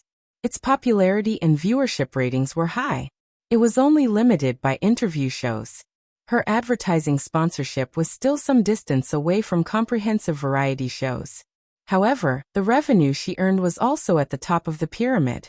Yang Yi was willing to let his company invest such a large sum of money in his own show. On one hand, he was confident that as long as the Limit Challenge was successful, the impact it would bring to Sahara and microbroadcasting would definitely be much greater than the 40 million yuan spent on advertising in newspapers or other places. Thinking back to the sponsors in his previous life who were willing to spend hundreds of millions or even hundreds of millions on the title sponsorship of The Voice, weren't they doing so because they could earn more from it? On the other hand, Yang Yi wanted to use these 2 sponsorships to set a benchmark for the first season of the Limit Challenge. He couldn't let other people's advertising fees be higher than the title sponsorship fee, right? It's not just 40 million yuan. I'm confident that after our show is produced, there will be more companies who want us to help them with their advertising. Yang Yi said confidently to Deputy Director Cui. When that time comes, we'll only lament why we have so few advertising slots and why we can't earn money even though we have it. Of course, he wouldn't crazily place advertisements and ignore the content of the show. He would definitely prioritize the content of the show. Under the premise of ensuring that the show was exciting, he would use subtitles to advertise for the sponsors. Director Cui, think about it. We still have high-quality sponsors like cars, clothing, and mobile phones that haven't been confirmed yet. The benefits these can bring to us and Magic City TV station. Can they be worse than Celebrity Kitchen? Yin Yang said to Cui Jilin, seizing the opportunity. Cui Jilin flipped through the photocopied document in her hand. The 40 million yuan was enough to move her. What was more, there was an even bigger pie in it. She smiled gently and said calmly, Of course it's not worse than Celebrity Kitchen. I believe that after seeing this, the people in the TV station will make the right choice. Don't worry, for Luo Xian's sake, I'll fully support you. I hope to see the Limit Challenge shine in Magic City TV station. There was no need to elaborate on the pleasantries that followed. Cui Jilin still had to discuss with Yang Yi the details of the profit distribution between Magic City TV station and China Star Productions, so it wasn't convenient for Luo Xian to stay and listen. Coincidentally, Yang Yi had also handed over the full authority to Yin Yangfeng and the other professionals. He walked out with Luo Xian. "Where's your daughter? I heard from Murphy that little Shishi came along too. I haven't seen her in person yet," Luo Xian said to Yang Yi with a smile. "She's visiting Magic City TV station. I want to see where she is now." Yang Yi was also worried about his daughter. He quickly took out his phone and called the female assistant who took care of Shishi. After a while, Yang Yi and Luo Xian saw the little girl outside the recording studio of a program. Shishi, who hadn't seen her father for 2 hours, couldn't wait to see him. When she saw her father, she immediately ran over excitedly and jumped into her father's arms. "Papa!" The little girl's clear voice attracted many people's attention. "How did you play with Auntie?" Yang Yi asked with a smile. "We went to watch someone else shoot a TV show." Shishi smiled brightly. She classified filming a variety show as shooting a TV show. A lot of people sit together, and then everyone claps. "Papa, don't their hands hurt when they clap?" Shishi knew that if they clapped too hard, their hands would hurt and even turn red. Yang Yi was happy and said, "No, it's their job. They're used to it." "Come, Shishi. Let me introduce you. This is Mom's good friend, Auntie Luo Xian." Yang Yi didn't neglect and quickly introduced her to Shishi and Luo Xian. "Little Shishi, hello. Your mom often talks about you." Luo Xian smiled and waved at Shishi. Luo Xian didn't know if it was to flatter her singlehood or something else. But when she saw Shishi, her maternal instinct was aroused and her eyes were full of love. "Hello, Auntie." Shishi greeted Luo Xian obediently. Suddenly, the little girl who was looking at Luo Xian seemed to think of something. She turned her head and whispered in her father's ear. "Haha, Sister Luo Xian, just now Shishi said that she remembered watching your program and asked me if you were the auntie on TV." Yang Yi was happy and turned to Luo Xian. "Oh." Shishi blushed embarrassedly and buried her face in her father's chest. How did her father say her secret? The little girl was worried that she recognized the wrong person. If she did, wouldn't she be embarrassed? Yes. "Oh, what a cute little Shishi. Come, let Auntie hug you." The more Luo Xian looked at Shishi, the more she liked her. However, Luo Xian was still a little too thin. Yang Yi asked her to hug Shishi for a while, but Luo Xian couldn't hold it for a while, and held Shishi's little hand instead. The two stood together and Luo Xian talked to Shishi intimately. She even smiled and took Shishi shopping.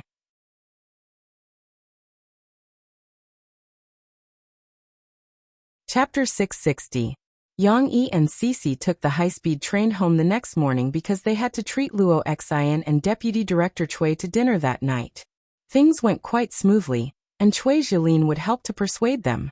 They believed that with benefits and favors, it wouldn't be a big problem for the limit challenge to get this time slot. The rest would be left to Yin Yangfeng to follow up. Yang Yi was rushing home to take care of his wife and child. However, there were still some twists and turns. On the night when Yang Yi returned home, he was sitting in the living room watching soldiers assault with Yang Chongguei. The old man was very interested in this TV series. Suddenly, Mo Shaowan sent him a few reports and an interview video. It was not convenient for Yang Yi to disturb Yang Chongguei regarding work matters, so he took his phone to the side hall to watch. Xingyao Productions had suddenly launched an attack. They had complained to the media that Zhongxing Productions was under the control of the law, and had made a show similar to their High Ability Challenge. The name of the show had even been exposed. It was called the Limit Challenge. The similarity of the names was a strong support for their argument. Meanwhile, some other tabloid media had also found out that Yang Yi was the one behind the production of China Star. This program was created after Yang Yi sold High Energy Challenge. Obviously, Xingyao Productions had used the gossip media to smear Yang Yi's name. They could not directly accuse Yang Yi because they would be sued for slander and defamation by Yang Yi. However, these revelations and catfights had become the hot topic of discussion on the news media and social networks. Yang Yi was not doing original works but plagiarizing? Although the media outlets that broke the news did not directly say so, their words expressed the same concept. The Limit Challenge and High Ability Challenge had such similar names. Moreover, High Ability Challenge was very famous. It was obvious who was plagiarizing who. The interview video was recorded when Lee Man attended the event. It was a clip of her interview with the media. The production company will handle the copyright of the show. I don't know much about it. In the video, Lee Man was gracious and generous. Her mouth was also speaking diplomatic words, as if she wanted to put herself in a position where she wouldn't offend either side. But High Energy Challenge is indeed a very outstanding program. This Saturday night at 8 p.m., we will be meeting everyone at Xiangnan TV station. I will also appear in front of everyone as a celebrity host. I hope everyone will come and watch. Lee Man smiled like a flower and said, "It's normal for a good program to be easily imitated by others. It's just that I feel a bit regretful. After all, people aren't omnipotent. Yang Yi is a very good songwriter. I admire his achievements in music. In the past, I even asked him for a song. It's a pity that he doesn't want to develop his career in music and produce more classic works. He's half-hearted. One moment he's busy writing a book, the next he's busy doing this and that. He's even distracted by trying to produce results on variety shows. That's obviously impossible." Although Lee Man's voice was very gentle, and her tone was very peaceful when she answered the reporter's questions, Yang Yi felt that it was very harsh. "Who's this person?" Yang Yi frowned. Hearing the woman's voice, he asked Murphy, who came over to investigate. "She said that she asked me for a song? Why don't I have any impression of it?" This was also because Yang Yi was somewhat indifferent to the entertainment industry. Lee Man was also an outstanding A-list celebrity. Yang Yi actually treated her as a nobody and had long forgotten about her. Murphy couldn't help but laugh and said, "Have you forgotten? At that time, I said that someone asked me for your contact information and wanted to ask you for a song. I was pestered and had no choice but to give her your email. Oh, I remember now. She went on the program Fast Music with you, right?" When Murphy said this, Yang Yi found the corresponding memory and said with a smile, "At that time, I asked her to send her song to me, but her singing was really bad. Her voice was very sweet, but there was no matching singing skill." When Murphy heard Yang Yi say that Lee Man's voice was very sweet, her mouth twitched slightly. She said with some jealousy, "Well, but don't provoke her. This woman's scandal is everywhere. I think there's a problem. She's not a good woman." In the past, she didn't feel anything because Mu Xiang was still Mu Xiang. Now Mu Xiang was Yang Yi, her husband. Of course, Murphy had to be wary of those flirtatious sluts. When Yang Yi heard Murphy say this, he couldn't help but be stunned for a moment. Then he smiled and pinched Murphy's face intimately and said, "Little vinegar jar, I don't even know her. How can I provoke her? What's more, this heart of mine is already attached to you and the child. No one can take it away from me." Murphy's heart was filled with sweetness, but she still said stubbornly, "Who said that I'm jealous? I'm just afraid that you'll be taken advantage of." Starlight Productions' attack seemed to have been timed well. It was suddenly exposed during the crucial moment of Yin Yang's discussion with Magic City television station, as if someone had tipped them off. However, it was really a coincidence this time. Starlight Productions had chosen this time to hype up this news, of course, to promote the upcoming broadcast of High Ability Challenge. It would be best if they could have a war of words with the people from Zhongxing Productions. The livelier it was, the more advantageous it would be for them. However, out of everyone's expectations, the people from Zhongxing Productions did not give any response. Even when the reporters went to Mo Xiaowan and Phoebe's studio, no one commented on this matter. This was very strange. Starlight Productions made a fuss for a while, feeling extremely awkward. It was as if they had completely fabricated an imaginary enemy and were singing a one-man show by themselves. They criticized Zhongxing Productions verbally and in writing, humming, "I'll turn a blind eye to your performance," and calmly doing what they were supposed to do. This mysterious attitude made Hu Sheng, Li Man, Luo Jinting, and the rest feel slightly uneasy. It was as if a storm was coming. The world was covered by dark clouds. The oppressive atmosphere was brewing an explosion that could split heaven and earth. They did not guess wrongly. Zhongxing Productions was waiting for the opportunity to explode. Other than Yang Yi, who was dealing with the people from Magic City television station, Yan Tao and Ren Min were not idle either. They discussed with their subordinates for a long time, and finally came up with a list of celebrity host candidates for Yang Yi. Jie Yuchen, Ma Jianwei, Sun Jinyue, Dan Hongkui, Yuan Yan. Who are these people? Asked Yang Yi. Yan Tao and Ren Min looked at Yang Yi strangely. They were also very depressed. These were all celebrities in the entertainment industry. Those who watched TV and movies often knew. Yet Yang Yi still asked who they were. Of course, they could not expose their boss's scars, so they explained to Yang Yi helplessly. Jie Yuchen is an actor, a very famous TV drama actor. He acted in director Chen Fengchen's The Capital City, and last year's Great Chu's Palace, as well as other popular TV dramas. Ma Jianwei and Jie Yuchen are the same. They have acted in many TV dramas. Relatively speaking, Ma Jianwei has acted in more TV dramas because he doesn't pick the main or supporting roles. Jie Yuchen only acts as the main lead. Sun Jinyue is a movie actor. He has won the Best Actor award and has acted in. Dan Hongkui is also an actor. However, compared to Teacher Sun, his roles are more down to earth. Because of his ordinary looks, he can't act in those roles that require more of an image. However, under Teacher Sun's performance, many small roles at the bottom of society have left a deep impression on the audience. Yuan Yan is a teacher at Shanghai Drama Academy. However, he also acts in some TV dramas and some variety shows. His EQ and IQ are very high. This is the unanimous evaluation of the industry. When talking about Yuan Yan, Renmin couldn't help but add, he is a little similar to you, Yang Yi.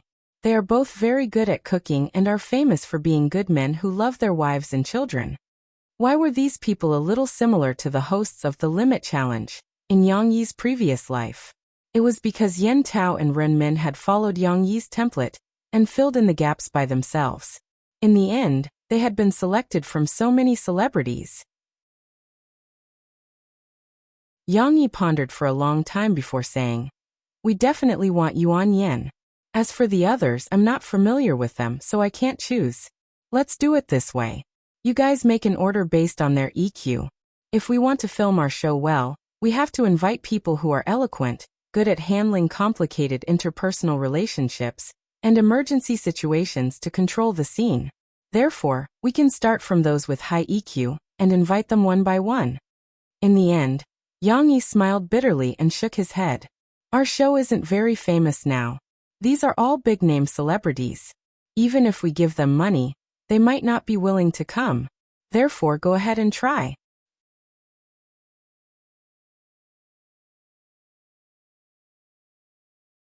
Chapter 661. As the Spring Festival approached, the coffee shop at the corner of the street was closed for the holidays. Ding Xiang and the two new part-time students went home for the Spring Festival. Yang Yi had planned to bring his family back to his hometown a week or two earlier. However, since Yang Huan was still filming in the Jiangnan military region, he couldn't leave her alone in Jiangcheng. Hence, the plan was scrapped. Xiuqin didn't have many scenes, but the crew wouldn't adjust the schedule for Yang Huan, so the scenes would be shot one by one. She would probably have to shoot until the 28th or 29th of the lunar calendar. Of course, Yang Yi had other considerations when he decided to wait for Yang Huan to go home later. Little Momo was infected with rotavirus a few days ago and had diarrhea and fever. Although according to the doctor's instructions, the little guy drank some oral rehydration fluids, and Mo Fei continued to feed him. His condition gradually improved, but the little guy was still very weak. Yang Yi wanted to wait until little Momo recovered a little before taking him back to his hometown. Tong Tong needed a healthy body to cope with the long journey and the rural environment. Early in the morning, Yang Yi got up and ran to the market to buy groceries. At the gate, the guard stopped him. "Mr. Yang, there's a letter for your family." Yang Yi took it and saw the English address on the envelope. Yang Yi had already guessed that it was from David's family. However, when he looked at the signature, he saw that it was from Lu Weisha. He looked at the recipient again. It wasn't him but Shi. Lu Weisha had gone to Australia for a trip. Yang Yi had heard about it from Shi. However, he didn't expect that the two girls would contact each other in such an ancient way. It was quite interesting. Yang Yi didn't open his daughter's letter. Instead, he put it in his pocket and continued running to the market. Little Yang, you're here? The aunties, uncles, brothers, and sisters who sold groceries were very familiar with Yang Yi. It was strange for a man like Yang Yi to get up early to buy groceries. Later, they found out that he was a celebrity. Naturally, Yang Yi became a celebrity in the market. When they saw him arrive, they all greeted him with a smile. Little Yang, do you want a pigtail? Today, I killed more than 10 pigs and brought back their tails. You came early, so quickly pick a few and cook them for your children. Brother Wan, who was selling pork, also greeted Yang Yi enthusiastically. Little kids love to eat pig's tail the most. You won't get sick of it no matter how much you eat it. This pork stall sold local pigs from the countryside. The pork was very fresh, the meat was tight and elastic. It was fat and white, and the meat was red and shiny. It was much more delicious than other stalls. Of course, it was also more expensive than other stalls. Yang Yi picked up a pig's tail and looked at it with interest. It was a short length, but the skin was delicate and there was a hint of red in the white. Obviously, it tasted good when cooked. This can be used to make soup. Yang Yi thought of a dish that tasted good. Big brother Wan, help me cut off this fat part. Yang Yi gestured at the fat behind the pig's tail and said, Hey little Yang, how can you do business like this? Brother Wan chuckled. Yang Yi ignored him and picked up 3 pigs' tails and threw them on his scale. He smiled and said, Same old rules. After you weigh it, you calculate the money. Then cut off what needs to be cut off. As for the cut off, you can do whatever you want with it, okay? Yang Yi didn't care about that little bit of money, he just wanted the valuable part. Okay, little Yang, you are generous enough. Brother Wan gave him a big thumbs up and threw the pig's tail on the chopping board. He started cutting it for Yang Yi. The bed in winter was warm and the best for sleeping in. This was not only for adults, but also for children. During the holidays, there was no need to wake up early to go to kindergarten. She was even harder to wake up in the morning. Yang Yi started a new round of battle. She wake up. Yang Yi called out softly from the bedside, but it did not have any effect. The little girl's eyes were still closed and she was sleeping soundly. Little lazy pig, quickly wake up. Mommy and brother are already up. Mommy woke up early to practice singing. How can you still sleep in? Yang Yi changed his strategy. He sat on the edge of the bed and shook Shishi's shoulder through the quilt. This shaking made the half-asleep Shishi unable to sleep. The little girl squinted her sleepy eyes and looked at her father. Her nose made a long sound like a little pig. Don't think that this was the prelude to her waking up. The little girl closed her eyes for a while, then her eyelids drooped again.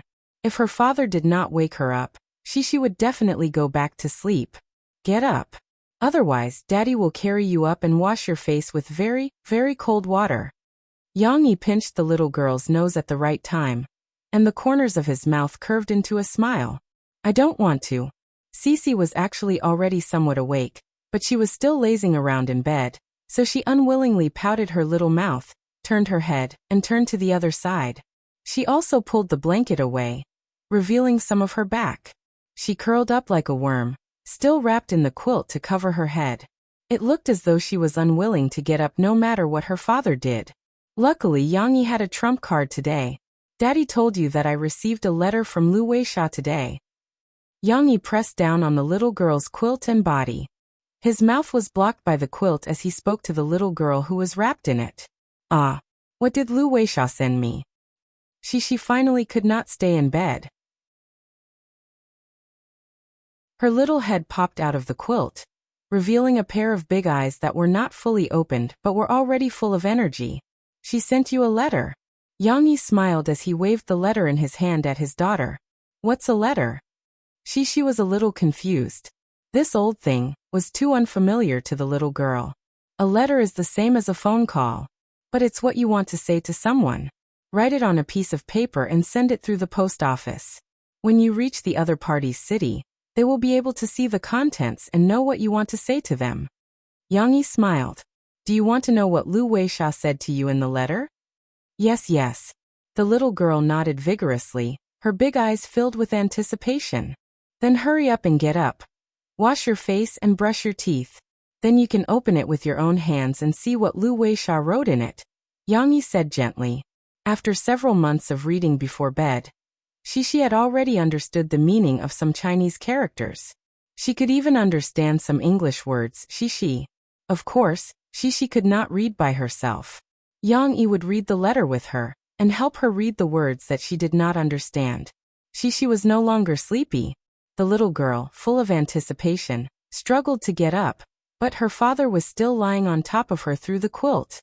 Papa, you're so heavy. I can't get up. Shishi's giggles sounded in the bedroom.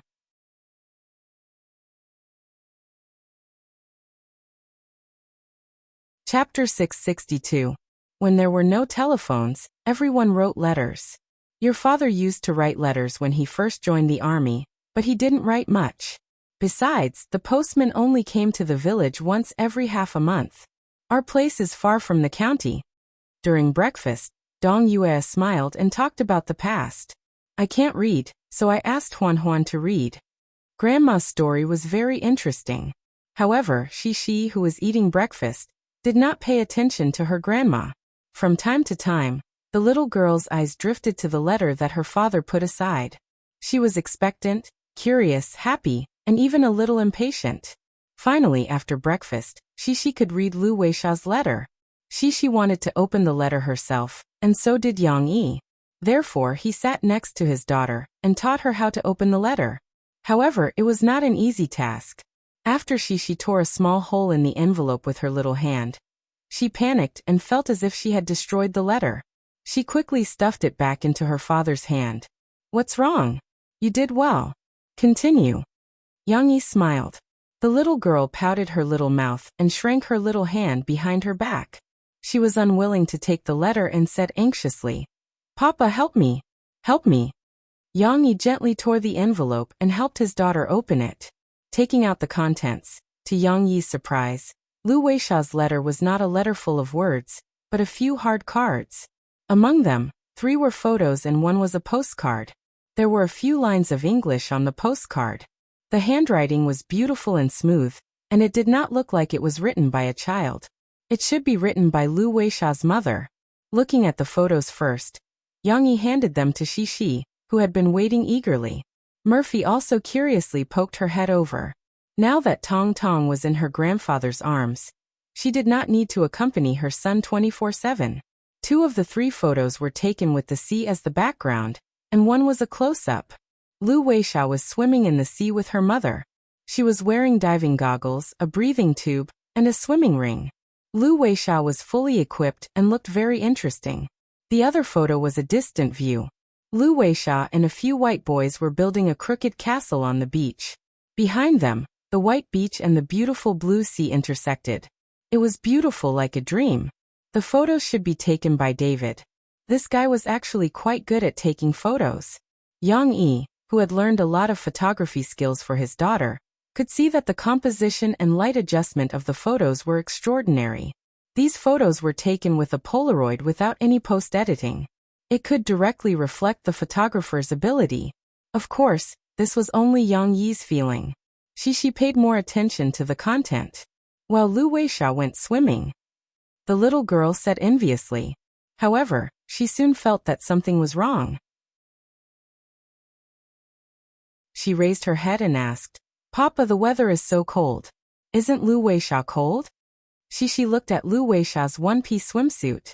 It was thin, revealing her arms and long legs.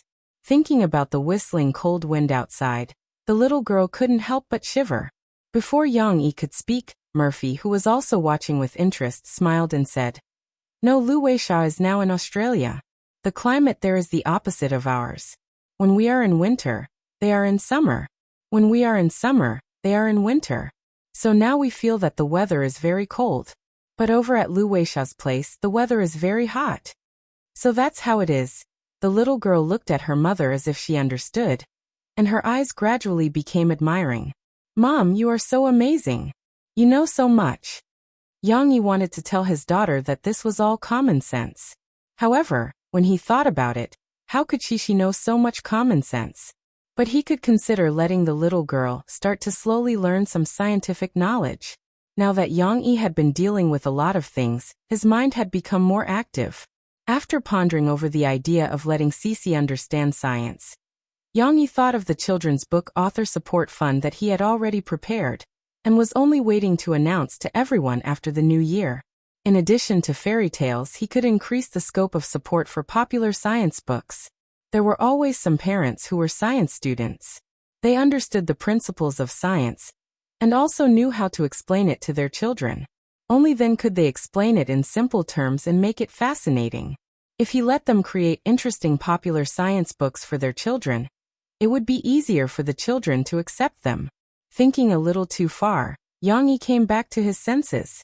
She was looking at the third photo. The third photo was interesting. Lu Weisha was in a zoo in Australia. Separated by a cage, she was taking a photo with a big kangaroo with a big chest. "Mom, I know what this is. This is a kangaroo," she said happily to Murphy. Yang Yi and she had read the animal picture book that the little girl wanted to buy. There were cartoon pictures of kangaroos in it. The little girl had a deep impression of this animal, because her father told her that kangaroos had pockets on their stomachs where they could carry their babies. This was the same as how Murphy sometimes used a baby carrier to carry Tong Tong. Young babies could also use a baby carrier, but it was in a reclining position. But this kangaroo doesn't have a pocket on its stomach. She hesitated again, and wondered if her judgment was wrong. Only the mother kangaroo has a pocket. This should be the father kangaroo. The father kangaroo doesn't have a pocket. Yang Yi explained to Shi. "Is that so?" The little girl said with some regret. She wanted to see what the baby kangaroo looked like in the mother kangaroo's pocket. However, when she saw the kangaroo, she was still very happy. The little girl happily ran to find her grandfather and grandmother to let them see the kangaroo. "Why does this animal look so scary? It looks like a human." Dong Yue had never seen or heard of it before. She said with some surprise and disdain, "Let me see? What's so scary about it?"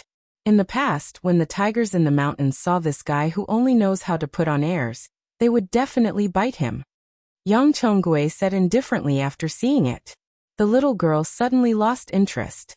She pouted her little mouth and said unhappily, "Don't eat kangaroos. Kangaroos are very cute." Lu Weisha also sent a postcard. "Come and take a look." Yang Yi held the postcard with the background of the Great Barrier Reef and said to Shi, "Okay." The little girl was happy again when she saw her father.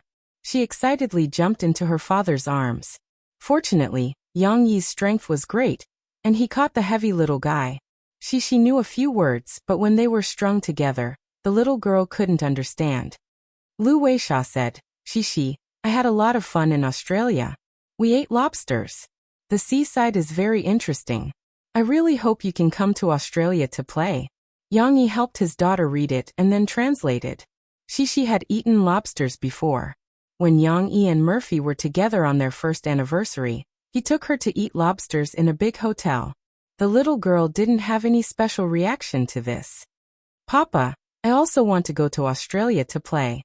I want to play with Lu Weisha, and then I can see mother kangaroo and baby kangaroo." The little girl looked at several photos and postcards over and over again, and said somewhat gloomily, "Then let's wait until April and then go, okay?" Yang Yi said softly to his daughter. "In April, Papa and Mama will be free. Our family will go to Australia to play for a few days, and then come back. When you are on vacation, we will go to Grandpa and Grandma's house together."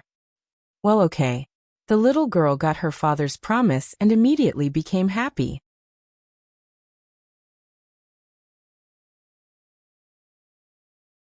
Chapter 663.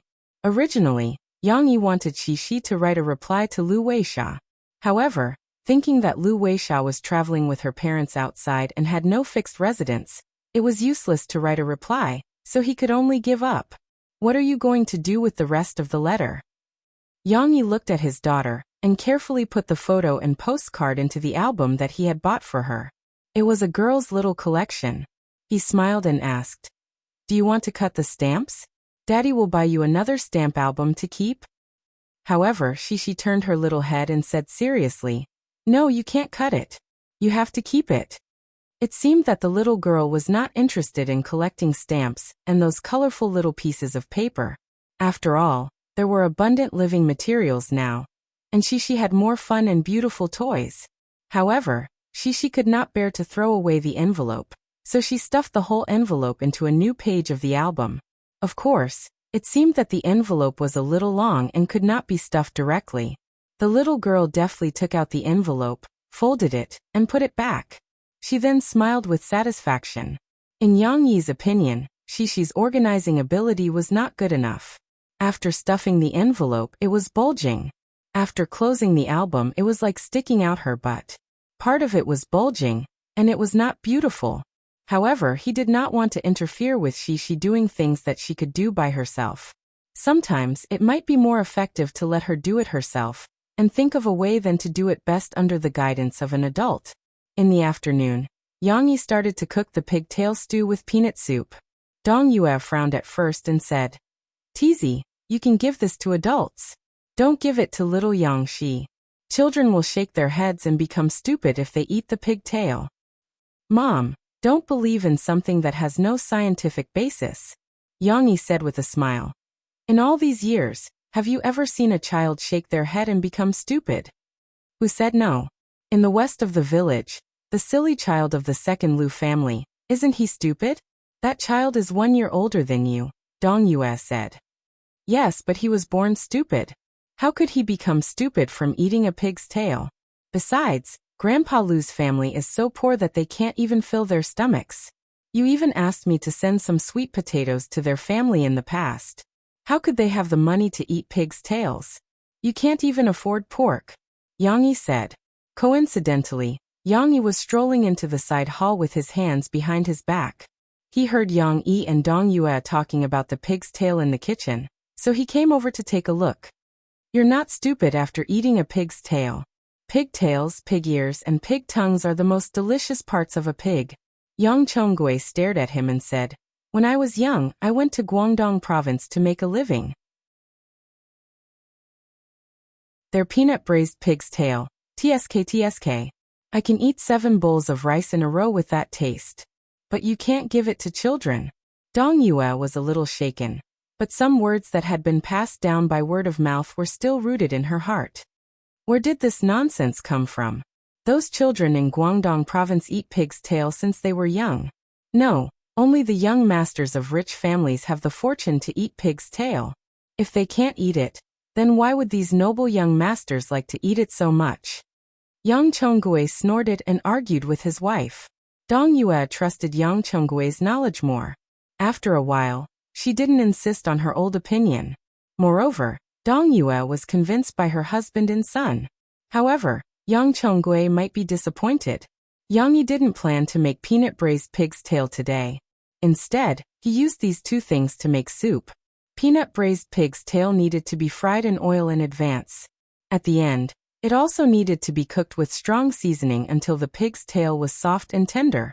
Then the sauce could be removed from the pot. This kind of dish was quite tasty, but of course, it was also slightly oily. In contrast, the pig's tail and peanut braised soup were equally soft and tasty, but the taste was much lighter, which was suitable for Murphy's current taste. During lunch, Yang Yi first scooped a bowl of soup for Shishi. There were some peanuts and a section of pig's tail in it.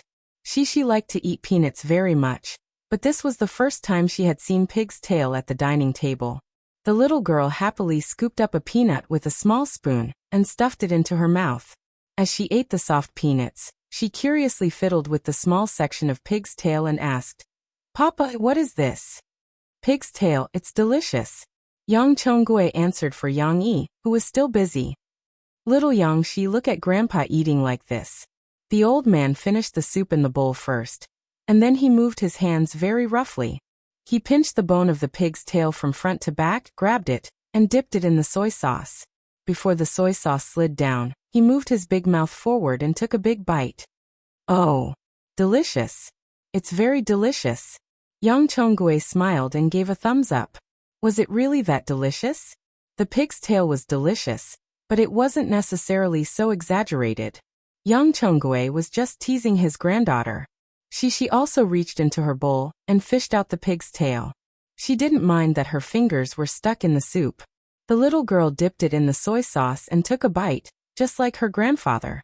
The cooked pig's tail couldn't even withstand the bite, and she directly bit off a large piece of the skin and the tender meat on the back. The taste was the taste of soy sauce, mixed with the pig's tail and peanuts, and the strong fragrance of the stew. But more importantly, it was the taste. It was just like the pig's trotters that she used to eat. The skin was like gelatinous, and the pork was originally very fresh and tender. When she chewed carefully, she found that it was a little sticky to her teeth. This feeling was simply the best enjoyment. Is it delicious? Yang Yi helped his mother carry the dishes to the dining table and asked Shi, who was eating heartily with a smile. The little girl was like a puppy, gnawing on the meat near the bone in the middle. She loved it so much that she couldn't put it down. Her big eyes were smiling as she looked at her father. She nodded happily and said, "Delicious, super delicious." In contrast, Murphy preferred soup. This beautiful, rich, and light soup was very tasty. Murphy felt that it was more delicious than the slightly plump pig's tail. High Energy Challenge was broadcast in the middle of January. This originally very attractive outdoor reality show with competitive attributes still showed great potential after it was broadcast on Xiangnan TV station. The original audience came because of its reputation, and Xiangnan TV station itself was a very good platform. Its variety shows had always done well. High Energy Challenge also made use of this platform to earn a lot of viewership ratings. We are honored to announce to everyone that the premier viewership ratings of High Energy Challenge is as high as 1.7%. Luo Jinting said in high spirits at the press conference the next day. This has already broken through the previous best results of High Energy Challenge. Later on, when the reporter asked Hu Sheng, who had his limelight stolen, was a little unhappy.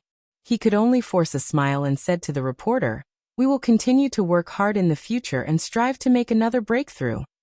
It had to be said that Li Manman was indeed a good attraction in High Energy Challenge. This woman knew how to make use of her advantages. She was beautiful and sexy in front of the camera. Not only could she arouse the passion of the challengers, but she could also capture the attention of the audience. What's the point of watching the challenge? Just watch the competition.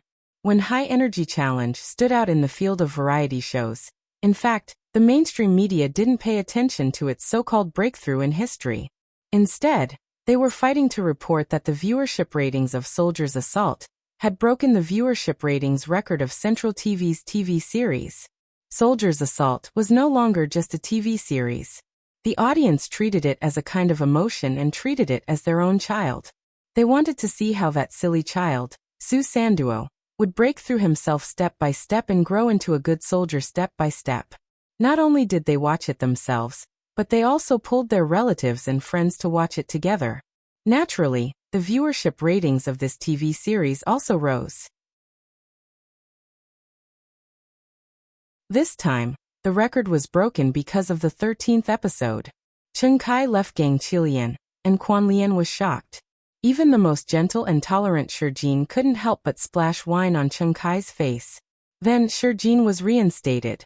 Su Sand was wailing, Gao Cheng's words, and Quan Lian's cheers pushed the plot to a climax. The next day, there were still reporters interviewing passers-by on the streets. A few of them said that they cried after watching this episode. There were even hot-blooded youngsters who said that after watching this episode, they really wanted to join the army. They wanted to be a soldier like Su Sanduo and be a good squad leader like Shijin. Yang Yi didn't know if High Energy Challenge could still break through itself, but he felt that Soldier's Assault could possibly produce better results in this life. After all, the premiere of Soldier's Assault was on Central TV and not a local channel that few people watched.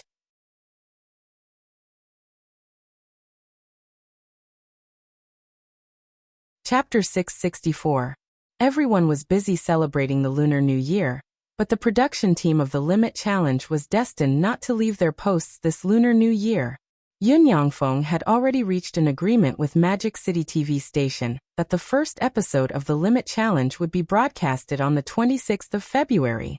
Before that, The first episode of the show had to be broadcasted internally in the station and shown to the invited sponsors at the same time to strive for more sponsorship fees. Therefore, they had to start filming and producing the first episode of the show at least after they returned from the Lunar New Year, which was the beginning of February. The time left for the production team was already very tight. Even during such an important holiday like the Lunar New Year, they could only apologize to their families. Yen Tao and Ren Lian went their separate ways. Yen Tao continued to recruit talents for the production team according to Yang Yi's request, recruiting talents for subtitles and music that were not available before. At the same time, he was preparing the shooting location, personnel, and resources for the first episode of the show. Ren Lian and Ren Lian went to invite the remaining 3 celebrity actors. The first to be invited was Yuan Yan. Coincidentally, he lived in Magic City. Through the introduction of people in the industry, Ren Lian and Yin Yangfeng rushed to Yuan Yan's house. Unexpectedly, Yuan Yan, who was addressed as Teacher Yuan by many young actors, did not put on any airs.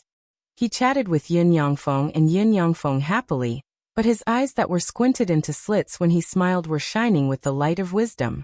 The wisdom here did not refer to how knowledgeable Yuan Yan was, or how many profound phrases and allusions he used in his conversation. It was referring to the wisdom of life, as if he could see through people's hearts. Yuan Yan did not have the habit of speaking in a gentle manner. Of course, his voice was soothing. Sitting opposite him, Ren Lian and Yin Yangfeng still felt that they were on equal footing despite the significant difference in status. However, Yuan Yan was able to hit the nail on the head with every word he spoke. His words were sharp and incisive, raising the spirits of others and not daring to underestimate him. It was no wonder that he was a teacher, an actor and a director. Yuan Yan had directed his own movie before. Although this was not rare, many actors had been directors before. I remember that some time ago, on the 10th, Xiangnan TV station's High Ability Challenge even said that the Limit Challenge is suspected of plagiarizing their show. Yuan Yan said with a smile after listening to Yin Yangfeng and Ren Ming's intentions. However, before Yin Yang could explain himself, Yuan Yan waved his hand and said with a smile, "I didn't really believe this report back then." With the copyright organization keeping an eye on it, you shouldn't have copied the High Ability Challenges model and thought that this might be a publicity stunt from Starlight. And today, with your arrival, I can basically confirm that your Limit Challenge is different from the High Energy Challenge. Why did he say that? Because the Limit Challenge had invited Yuan Yan to be their celebrity host. If it was something like the High Energy Challenge, would there be a need to invite Yuan Yan? Wasn't this like using a butcher's knife to kill a pig? When Yuan Yan spoke, he also showed a kind of pride that came from his bones. However, it was not arrogance, but a confidence that was easier to accept. It is indeed different. Our boss, Mr. Yang Yi, has provided a very good idea for the program. Teacher Yuan, you can take a look at our proposal. Yin Yangfeng passed the proposal over. Yang Yi is also a genius in the entertainment industry. However, he's also a maverick who doesn't appear in front of the media's cameras. If it were someone else, they would have been drowned in the endless stream of newcomers. However, Yang Yi has really done it. He's a role model for our generation. Yuan Yan said to Yin Yangfeng with a smile that sounded like he was teasing and envious. It could be heard that Yuan Yan appreciated Yang Yi. After all, they were both representatives of good men. He also often sent photos of himself cooking to his family on his micro-broadcasting. Yuan Yan flipped through the proposal roughly.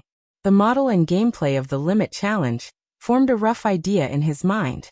However, the compliment that Yin Yangfeng was expecting did not appear. Yuan Yan had a friendly smile on his face, making it hard to tell what he was thinking. Closing the proposal, his first sentence was, "I'm guessing that even though Yang Yi suggested this show, he wouldn't take on the role of a celebrity host, right?" Teacher Yuan, you're right." Yin Yangfeng hesitated. He did not know what Yuan Yan meant, so he could only add, "However, according to our plan, Yang Yi will appear as a guest in the second or third episode as well, because he has a movie to promote. Then we'll have to invite Su Sanduo as well," Yuan Yan said with a smile. He actually remembered Yang Yi's movie that had been briefly introduced in the newspaper. The other main character in the movie was Geng Xia, who was also the actor of Su Sanduo, who was currently popular all over the country. Yin Yangfeng's eyes shone. He was not stupid, of course. He could hear the intention in Yuan Yan's words. Teacher Yuan, do you mean that you agree? Yin Yangfeng asked. I think that the creativity of your program is very good. It's very interesting. However, I still have some questions for Director Ren. Do you think that the most important thing in this program is the script's plot, dialogue, or the hosts and guests' free play? Yuan Yan asked straightforwardly. Renmin shook his head without hesitation and said, We won't design lines for all the hosts and guests. This is a reality show. What we can do is to set up a general framework and design the rules of the game. As for who wins and who loses, it's up to all of you to fight for it. Besides, how the hosts and guests usually speak should be how they communicate under the camera. We're going for the greatest sense of realism. Of course, the proposal in Yuan Yan's hands did not have a specific plot. After all, the program still had to be recorded in the future. If he knew what they were going to play, it would not be fun during the recording. Yuan Yan was satisfied with Renmin's answer. He continued to ask a few more questions and finally asked, There's one last question that you don't have to answer if it's not convenient for you. I'd like to know, other than me, who else are the 6 celebrity hosts? Yuan Yan wanted to know the answer to this question because he knew that the success of a show was not only a matter of creativity, but also a matter of people. If he had to work with someone who was not suitable, he could endure his own feelings. However, the quality of the show would be greatly reduced, and that was not something he wanted to see. Ren Min and Yin Yangfeng looked at each other and hesitated. In the end, Yin Yangfeng chose his words carefully and said, We've decided on 3 hosts in the beginning. They're all relatively young and energetic young artists. You should know one of them, the young singer Zhu Jie who sang Impulsive Punishment. Zhu Jie's not bad. Yuan Yin smiled as usual and said, He's driven to do variety shows. He's also a hot topic. There's another one called Guozi. You might not be familiar with him, but he's now acting as the main character in Badaling Film Company's Fat Secret Agent, said Yin Yangfeng. Guozi. Guozi. The name sounds familiar. I remember now. Didn't he act in Fairy Tale last year, the micro-movie? Yuan Yin was struck with realization. As an epic-making film, Fairy Tale was the first micro-movie in history. Naturally, it became a case study for Yuan Yin and his students in class. Guozi. I'm not familiar with this person, but his acting skills are solid. He's quite a talented child. Yuan Yin nodded in the end, but there was a hint of hesitation in his voice. The other one is Yang Huan, one of the female leads of Drawing Sword, which is still being filmed. She's the actress who plays Xiuqin. Yin Yangfeng's introduction to Yang Huan was a little brief. How is she related to Yang Yi? Yuan Yin asked sharply. She's his biological sister, but there's another consideration for choosing her. Yin Yangfeng quickly said, This girl is more honest and has been practicing martial arts since she was young. Her skills are extraordinary. Although she's a girl, she doesn't need the care of a male host at all. Guozi could be considered as Yang Yi's own man. Now there was another biological sister, Yang Huan? Could they play well with such a lineup of partners? Yuan Yin frowned.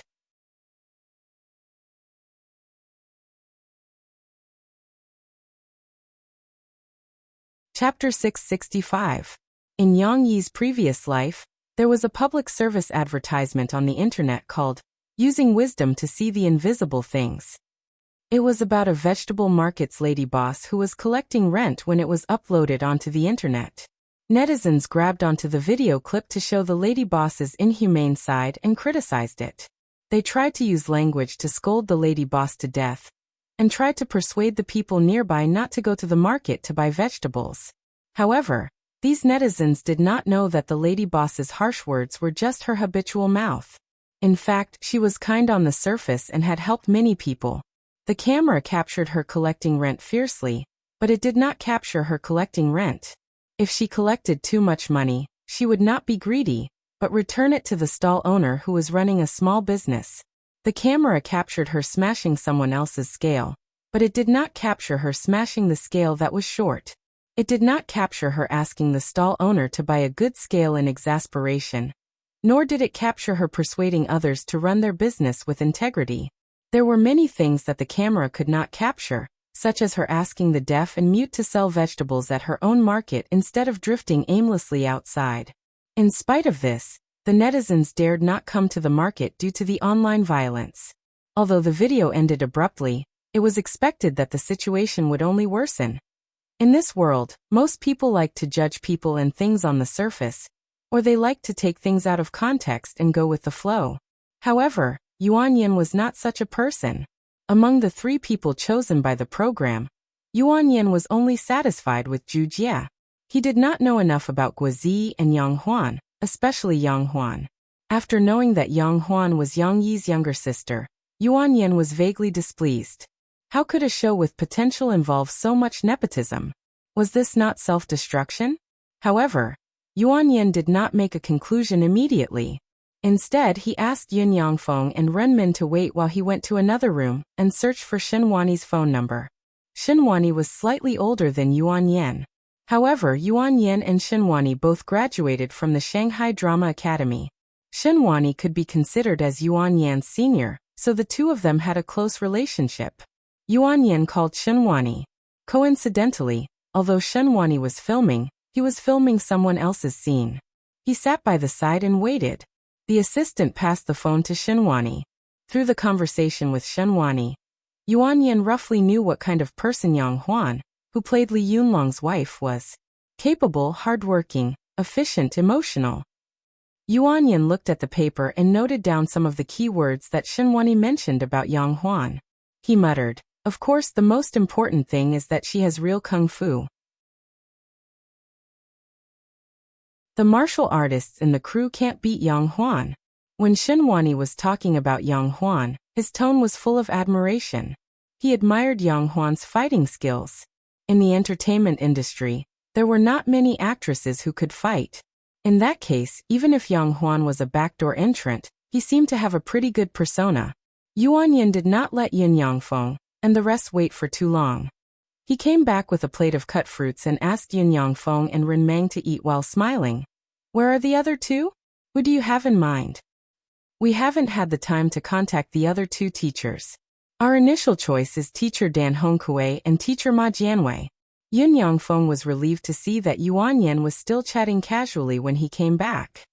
"Old Dan and old Ma are not bad, especially old Dan. He's been through hard times. Let me tell you, he has a rich life experience, so he can act like whatever he wants to act in. He can tell you a thing or two about anything when you talk to him. With him around, there's no need to be afraid of awkward silence during the recording." Yuan Yin pushed his glasses and nodded slightly. Yuan Yin had a rough idea of the selection criteria of the program team. He was more satisfied that after the 3 youngsters were chosen, they did not pick any more youngsters. Instead, they picked some middle-aged artists to add to the background of the program. Indeed, in a program, there should be a reasonable combination. The youth's drive and passion, the middle-aged steadiness and maturity, complemented each other well. It would be inappropriate if they were biased towards either. "I'll help you call old Dan and old Ma to ask for their opinions. I'm familiar with them." Yuan Yin had decided to accept the invitation. Although he had not officially agreed, he felt that since he was going to do it, he should do his best and pull a few suitable friends to play the limit challenge. "That's great. Thank you," Yin Yangfeng said in surprise. Both of them added together could not even compare to a word from Yuan Yin. Soon, Dan Hongkui's phone was dialed by Yuan Yin. Yuan Yin told Dan Hongkui that he was going to participate in the program and wanted to drag him along. "The program isn't bad. We can innovate and create new tricks. Why not give it a try?" Yuan Yin easily convinced Dan Hongkui. Dan Hongkui had reached a preliminary agreement. Of course, the specifics still needed Yin Yangfeng and Ren Min to visit and discuss in person. However, with this phone call, Dan Hongkui could basically confirm it. However, things did not go so smoothly. Ma Jianwei did not agree. He was really busy. Ma Jianwei, who was not picky about roles, had accepted many film contracts. His schedule was arranged from the beginning of the year to the end of the year. He could be called the entertainment industry's model worker. Do you have any other candidates? Yuan Yin asked after putting down the phone. In the end, we're considering teacher Jie Yuchen and teacher Sun Jinyue, Yun Yangfeng said. Sun Jinyue. He's a little younger and has a straightforward personality. Let me think, old Xie might be better. Let me tell you, old Xie is a little arrogant. But it's not arrogance in the sense of pride. Using the popular saying now, he's just a little arrogant. Maybe it's because he's filmed too many important roles, and can't let go of the burden of being an idol. Yuan Yin said with a smile, but it doesn't matter. Old Xie has a good personality. You can criticize him or scold him. As long as it's reasonable, he won't hold a grudge. Since Yuan Yin said that Jie Yuchen was suitable, he would first test Jie Yuchen's opinion. Variety show? I don't go on variety shows. Don't look for me. As expected, Jie Yuchen rejected her right away. There's nothing absolute in this world. It's not like you're allergic to variety shows. Let me tell you how fun this show is. Just listen. Yuan Yin told Jie Yuchen everything. Eventually, Jie Yuchen was tempted. Perhaps he was tired from filming and wanted to change things to adjust his mentality, so he became the last celebrity host of the Limit Challenge. With Yuan Yan's help, the Limit Challenge went unexpectedly smoothly. However, due to the arrival of the Spring Festival, Yun Yangfeng did not announce it immediately. Instead, he held it back and continued his preparations. Everything was ready, except for the final push. The Spring Festival was here. Yang Huan brought Yang Chongguei and Dong Yue back to their hometown to celebrate the new year while Yang Yi, Murphy, and the two children stayed in River City. There was nothing they could do about it. Plans could never keep up with changes. Yang Yi thought that Tong Tong would recover quickly, but Tong Tong did not have diarrhea anymore and his face was slowly turning rosy. However, perhaps it was because he caught a cold from taking a stroll outside, or some other reason. The little guy caught a cold on the 27th day of the lunar calendar. The little guy started sneezing at night, and coughed the next day. His nose was running, his eyes were red, and he had a slight fever of more than 38 degrees Celsius. Yang Yi and Murphy quickly brought him to the hospital to see a doctor. It was a viral cold. The fever was not high, so he did not need to take medicine, but he had to be taken good care of at home.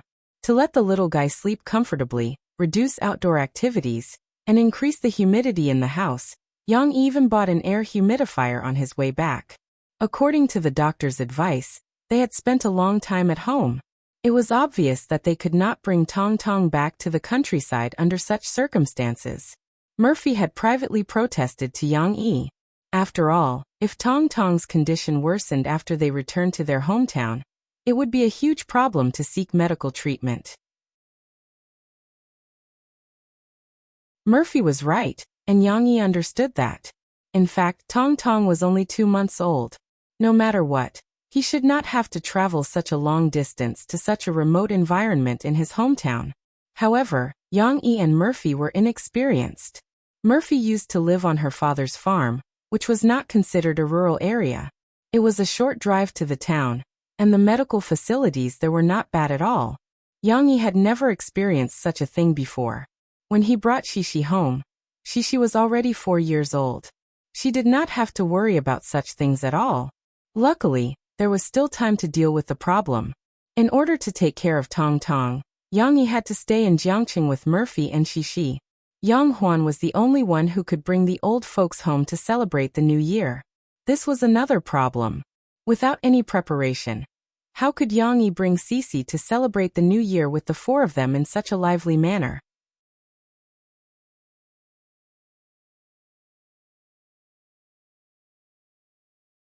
Chapter 666. Shishi was sad for a long time yesterday because she couldn't go back to her hometown with her grandparents. However, after a good night's sleep, the little girl's mood returned to being optimistic and cheerful. With her parents by her side, what was there to be unhappy about? There's always a rainbow-colored river winding through Fairytale Town, tainted with the perverse aura of magic, yet twisted and turned in love. The day before New Year's Eve, in the morning when the atmosphere of the new year wasn't too strong, Murphy's gentle singing kicked off the curtains. Yang Yi went out. He took advantage of the fact that it wasn't New Year's Eve, and that some shops were still open to buy some supplies for the new year. Speaking of which, this was the first new year that he personally organized as the head of the family. So Yang Yi had to make this new year more exquisite. Murphy had nothing to do, so she took Yang Yi's guitar and sang a few songs for Shishi and Tong Tong. Although she didn't play the guitar often, she was still a musician, so she still had some basic skills. As a matter of fact, Murphy easily strummed the songs from Fairy Tale Town. Shishi listened happily at the side, beaming with joy. She also stepped on the sofa and jumped around. When it came to parts that she was familiar with, the little girl would even sing along with her mother. I heard that Peter Pan is still young. Murphy shook her head lightly, her beautiful eyes smiling as she looked at her daughter.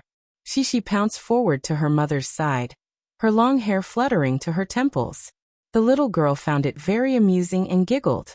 This laughter made her unable to catch her breath when she was fighting to sing, so her voice sounded a little breathless. Shishi could only be heard singing. Jack has a harp and magic. I heard that there's a candy house in Fairy Tale Town, and Cinderella lost her beloved glass slipper. There were also parts where she forgot the lyrics, but what was more mischievous was her singing. It perfectly illustrated the word cynical. No, you're singing off-key. Murphy couldn't help but laugh as she said. Ah yeah. Perhaps it was because it was happy listening to its mother singing. Xiao Tianyu, who was lying in the small cradle next to it, was also dancing with joy.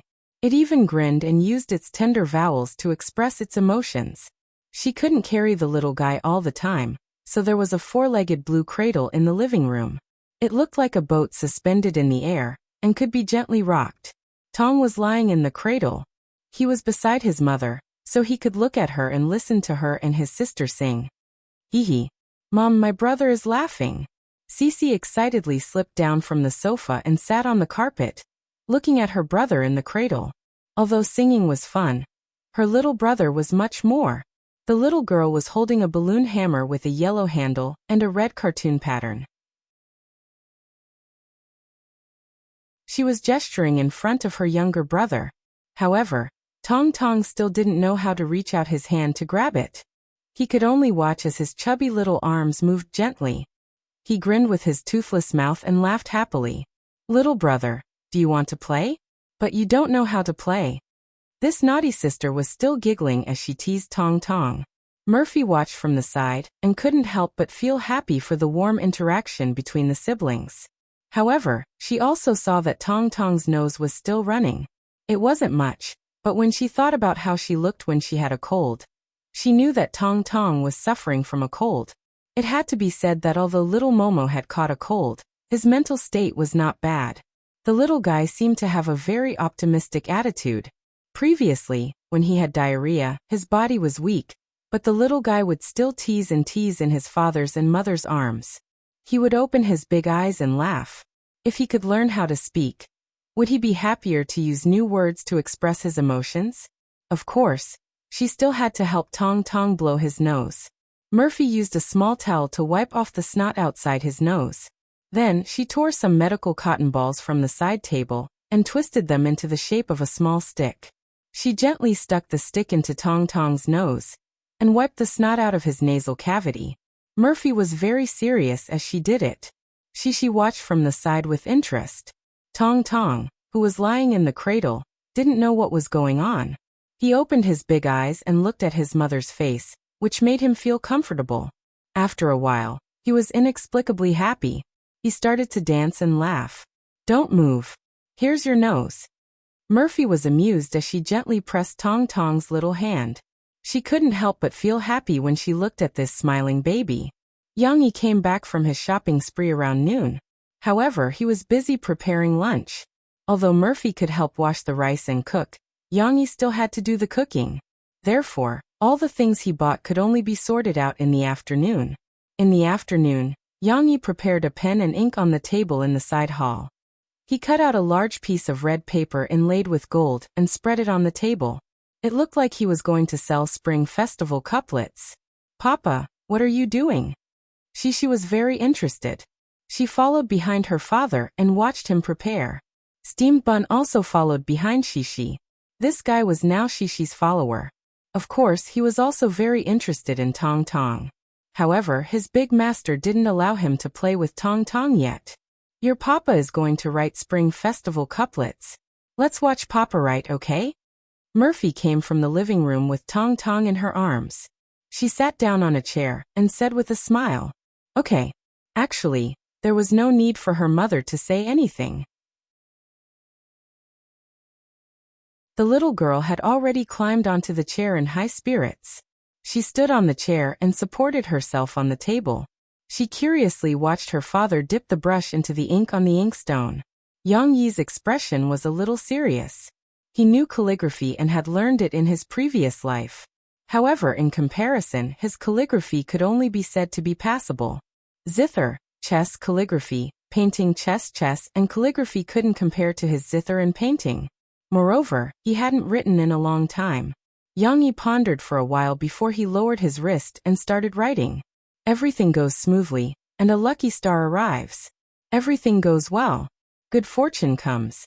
Looking at Yang Yi's writing, Mo Fei also read it out word by word. Yang Yi used a square European regular script. It looked neat and stable. Between the strokes, there was a dangerous and rugged feeling. Of course, compared to semi-cursive and large seal script, this regular script was much easier to recognize. After writing a Spring Festival couplet, Yang Yi paused. Looking at the words he had written, he regretfully shook his head. It had been too long since he had written with a brush, so it seemed a little rusty. Originally, Mo Fei was reading the couplets with great interest, and her heart was full of pride. She felt that Yang Yi was really versatile and knew everything. But when she saw Yang Yi shaking his head, crumpling the couplets into a ball and throwing them away, she couldn't help but cry out in surprise. Why did you throw it away? Wasn't it written very well? Murphy asked. She was also very confused. However, she still couldn't understand what her father was doing. Hence, she could only look at him in confusion. It's not up to standard. The brushwork is stiff. When I put the brush away, the tip of the brush was too sticky. Let me write another one. Yang Yi smiled. All right then, Murphy said regretfully. Then Murphy looked at Yang Yi writing again. She read, Heaven increases the years and people live longer. Spring fills the universe with blessings. Everything is renewed. This time, Yang Yi's writing satisfied him a little, so he didn't throw it away. You can even recognize this word? Yang Yi pointed at the word sway in the Spring Festival couplet in surprise.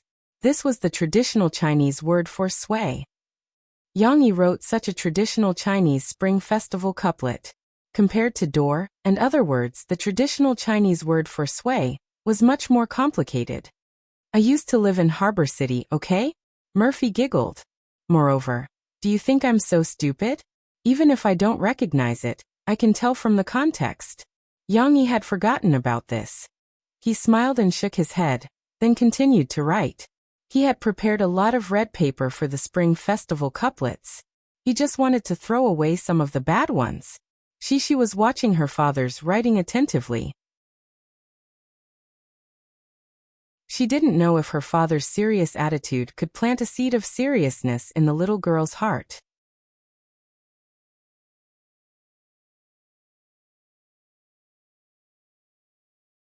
Chapter 667. To write Spring Festival couplets, one had to stick them up. Yang Yi kept the stack of Spring Festival couplets for the whole night. The next morning, taking advantage of the warmth of the sun outside, he prepared to take the curious baby, Shishi, to the gate of the villa to start pasting the Spring Festival couplets. Of course, before that he had to apply paste. Look, Dad. Dip it in paste and brush it around this area. Yang Yi instructed his daughter, and then handed the small brush to Shishi. You can brush the remaining couplets and the horizontal couplets with paste. Be careful not to brush too much and not too little. Shishi had long wanted to help her father work, although in her mind, this work was not tiring, but to try new things and help her father. The little girl stood on the small stool, her left hand on the table, and her right hand holding the small brush. Fortunately, Yang Yi noticed his negligence and quickly came over to pull the paste closer to Shishi. It's so strange. Shishi saw paste for the first time. The sticky feeling made Shishi feel a little uncomfortable. It's okay. After this paste is applied, the couplets will be firmly stuck to the wall after it dries. Yang Yi said. She brushed for a while. After all, she was small and weak. After brushing the whole couplet, she had to turn around, but accidentally, her left hand pressed on the paste that she had just brushed. Aya. She saw that her little hand was sticky as if she had touched the porridge soup. She clenched and loosened her hand, feeling very uncomfortable. She could only look at her father pitifully and ask for help. Papa, what should I do? There's so much paste. In fact, it was okay to get a little paste on it, and it would be fine after washing it. However, Shishi's reaction was a little big, so Yang Yi had to take her to wash her hands. After being washed by the warm water, the little girl's little hand became red and tender again. It was more comfortable to be clean. Although she didn't like paste, Shishi's work attitude was not ambiguous. She continued to help her father with the Spring Festival couplets. Finally she finished. Yang Yi brought Shishi to the entrance of the villa to put up the Spring Festival couplets. Put the first couplet on the right side, and the second couplet on the left side. Daddy told you yesterday which is the first couplet. Do you still remember? Hee, I know that there are steamed buns, woof woof woof, which is the first line of the couplet. Shishi followed behind her father, and said while jumping up and down. She remembered that when her father said this, he even made a small joke. Because of this, Shishi remembered it especially clearly. Steamed bun wagged his tail, and ran to the side of everyone. He was the happiest one to come out for some fresh air. However, when he heard his little master call his name and bark, the smart yellow dog slowed down and turned his head to look over in confusion. However, no one gave him an explanation. Yang Yi carefully placed the other Spring Festival couplets on the low wall with the paste on them. Then he picked up the couplet that read, "Happy to live in a treasured land that thrives for 1,000 years, and stuck it on the top, which was the direction of the right side. Help Daddy hold the bottom of the couplet. Let's aim at the four corners so that it can be stuck vertically." Yang Yi instructed Shishi to help. Okay. The little girl happily ran over and helped her father hold the bottom two corners. This way, even if she wasn't tall, she could make the best use of her body.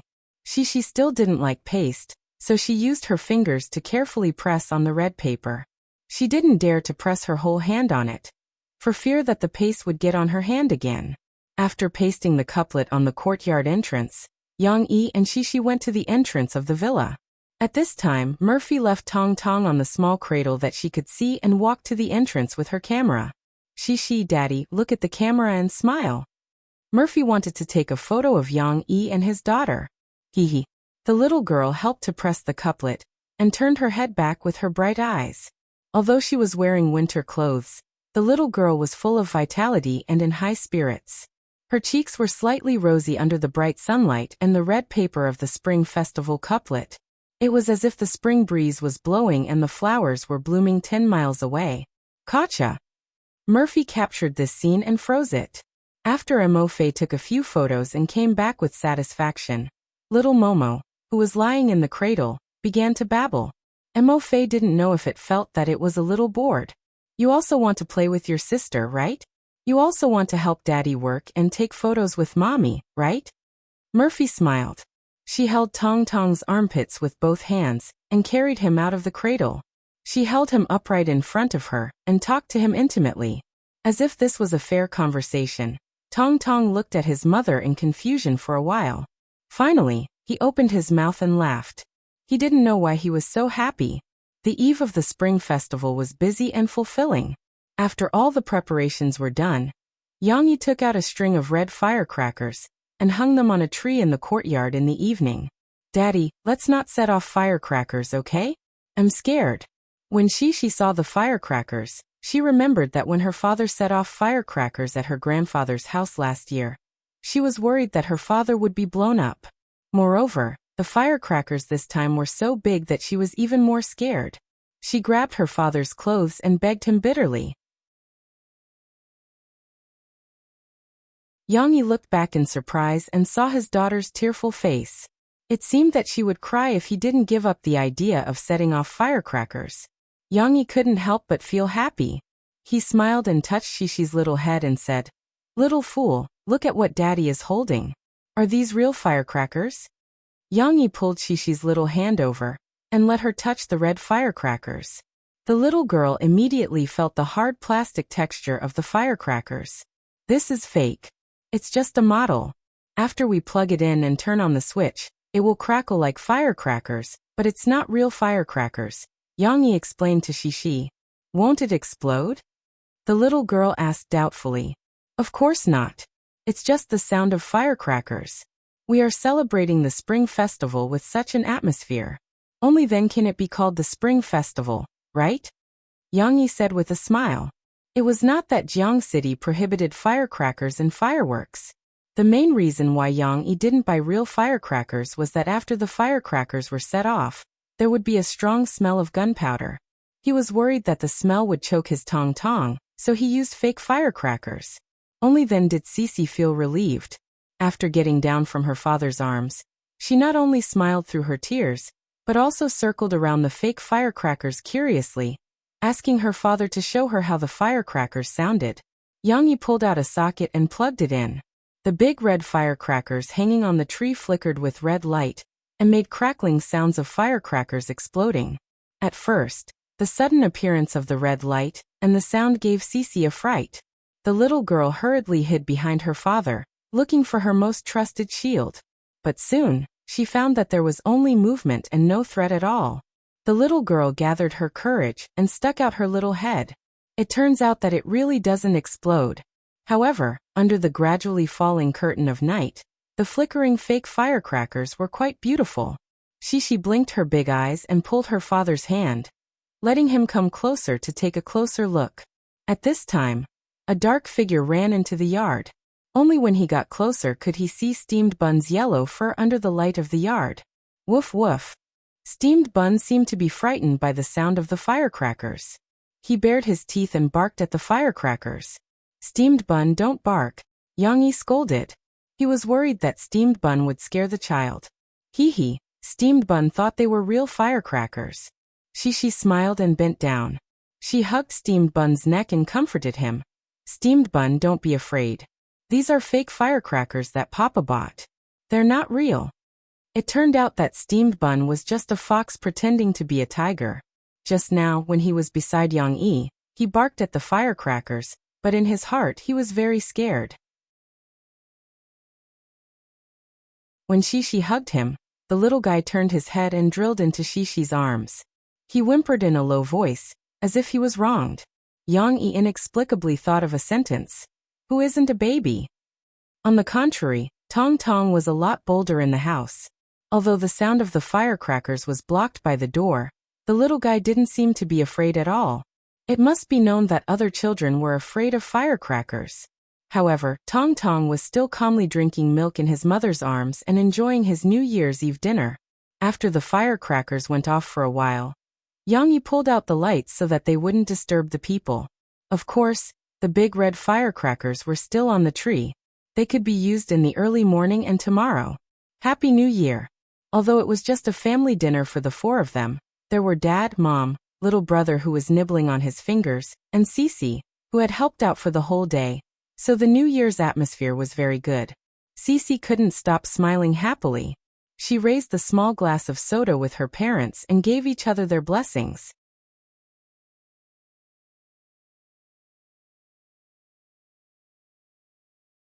Chapter 668. On New Year's Eve, it was natural for friends and family to call each other to greet each other. In this regard, Yang Yi and Murphy were not very proactive. They only called their parents, and the rest were just friends calling to greet each other. Even so, the phone rang all night, and there was an endless stream of calls. Last year, because there was no signal in the countryside, Yang Yi escaped. This year he was not so lucky. Not only were there close friends, but there were also many work partners. Especially last year, when Yang Yi's various businesses opened, the executives of various companies also called their boss to congratulate him, such as Xiao Ai, Lu Benji, and even Li Long, the person in charge of Sahara Express in Yangcheng. Yang Yi saw that the phone calls were endless, and he did not have time to spend New Year's Eve with his family. As Murphy covered her mouth and snickered, Yang Yi simply turned off his phone and threw it aside. However, there were two phone calls worth mentioning. One was from Guazi. The little fatty knew that Yang Yi did not go back to his hometown for New Year's Eve. So he called excitedly and told Yang Yi that tomorrow, which was the first day of the new year, there would be a New Year's Eve event at the municipal square in front of Jiangqing City's City Hall. There would be lantern riddles, lion and dragon dances, and all kinds of fun activities. He wanted to invite Yang Yi and his family to play together. The other phone call was from Chen Yijie. After he greeted Yang Yi, he asked Yang Yi if he watched the New Year's Eve gala. Then he mysteriously asked Yang Yi not to change the channel at 10:20 p.m. This guy must have been invited to the New Year's Eve gala. Yang Yi said to Murphy with a smile, "I just don't know which song he's going to sing. I think it should be Steady Happiness." Murphy guessed. Eason specifically called to say that he's going to sing your song. Among the songs you wrote for him, there are only 2 Mandarin songs. Long Time No See is a bit too sad. Only this song is the most suitable for the theme of the New Year's Eve. But didn't he just release the album at the beginning of the month? Yang Yi asked in confusion. Shouldn't the Spring Festival Gala have already been confirmed a few months ago? Not only did Yang Yi not know much about this world's Spring Festival Gala, but he also did not know much about the entertainment industry in this world. Of course, the media had also exposed the Spring Festival Gala's program list before, but Yang Yi and Murphy did not pay attention to it. Murphy was still quite knowledgeable. She explained to Yang Yi, "It's true that all the programs have to be confirmed before the middle of December, but not only the old songs will be performed on the stage of the Spring Festival Gala. Every year, the program team will receive a batch of new songs for the New Year's celebration, and a few of them will be selected to be performed on the Spring Festival Gala. So when we watch the Spring Festival Gala, we will realize that there are some songs that we haven't heard before." By the same logic, although Eason's song hasn't been released yet, his song might have been submitted to the program by Tianxiang Records during the selection process. Of course, as for what song it was, Yang Yi and Murphy had to wait until 10 o'clock to find out. It had to be said that this world's Spring Festival Gala was still very exciting. Due to the perfect copyright protection, this world's entertainment industry was even more competitive. The Spring Festival Gala, which had the highest viewership ratings, naturally became the best opportunity to become famous. Other than Yang Yi and Murphy, perhaps every artist would try their best to get on the stage of the Spring Festival Gala. Therefore, whether it was singing and dancing, drama, or skits, every program was carefully choreographed. There were endless highlights and laughs to be had. With such a meticulous program, it was naturally amazing. Although it had not developed to the point of using dazzling technical special effects to create a more magnificent program, every program contained a lot of memorable details. Of course, it was not only the program that was interesting, but also the little highlights in the middle of the program. This year's Spring Festival Gala, the host had an additional segment to read the audience's wonderful responses. The host's witty responses were also very interesting. These wonderful responses were, of course, intercepted by the netizens' comments on the program under the micro-broadcasting section of the Spring Festival Gala. "Isn't this micro-broadcasting from your company? Did you advertise on the Spring Festival Gala?" Murphy asked Yang Yi in surprise. And yes, product placement. Yang Yi had almost forgotten about this.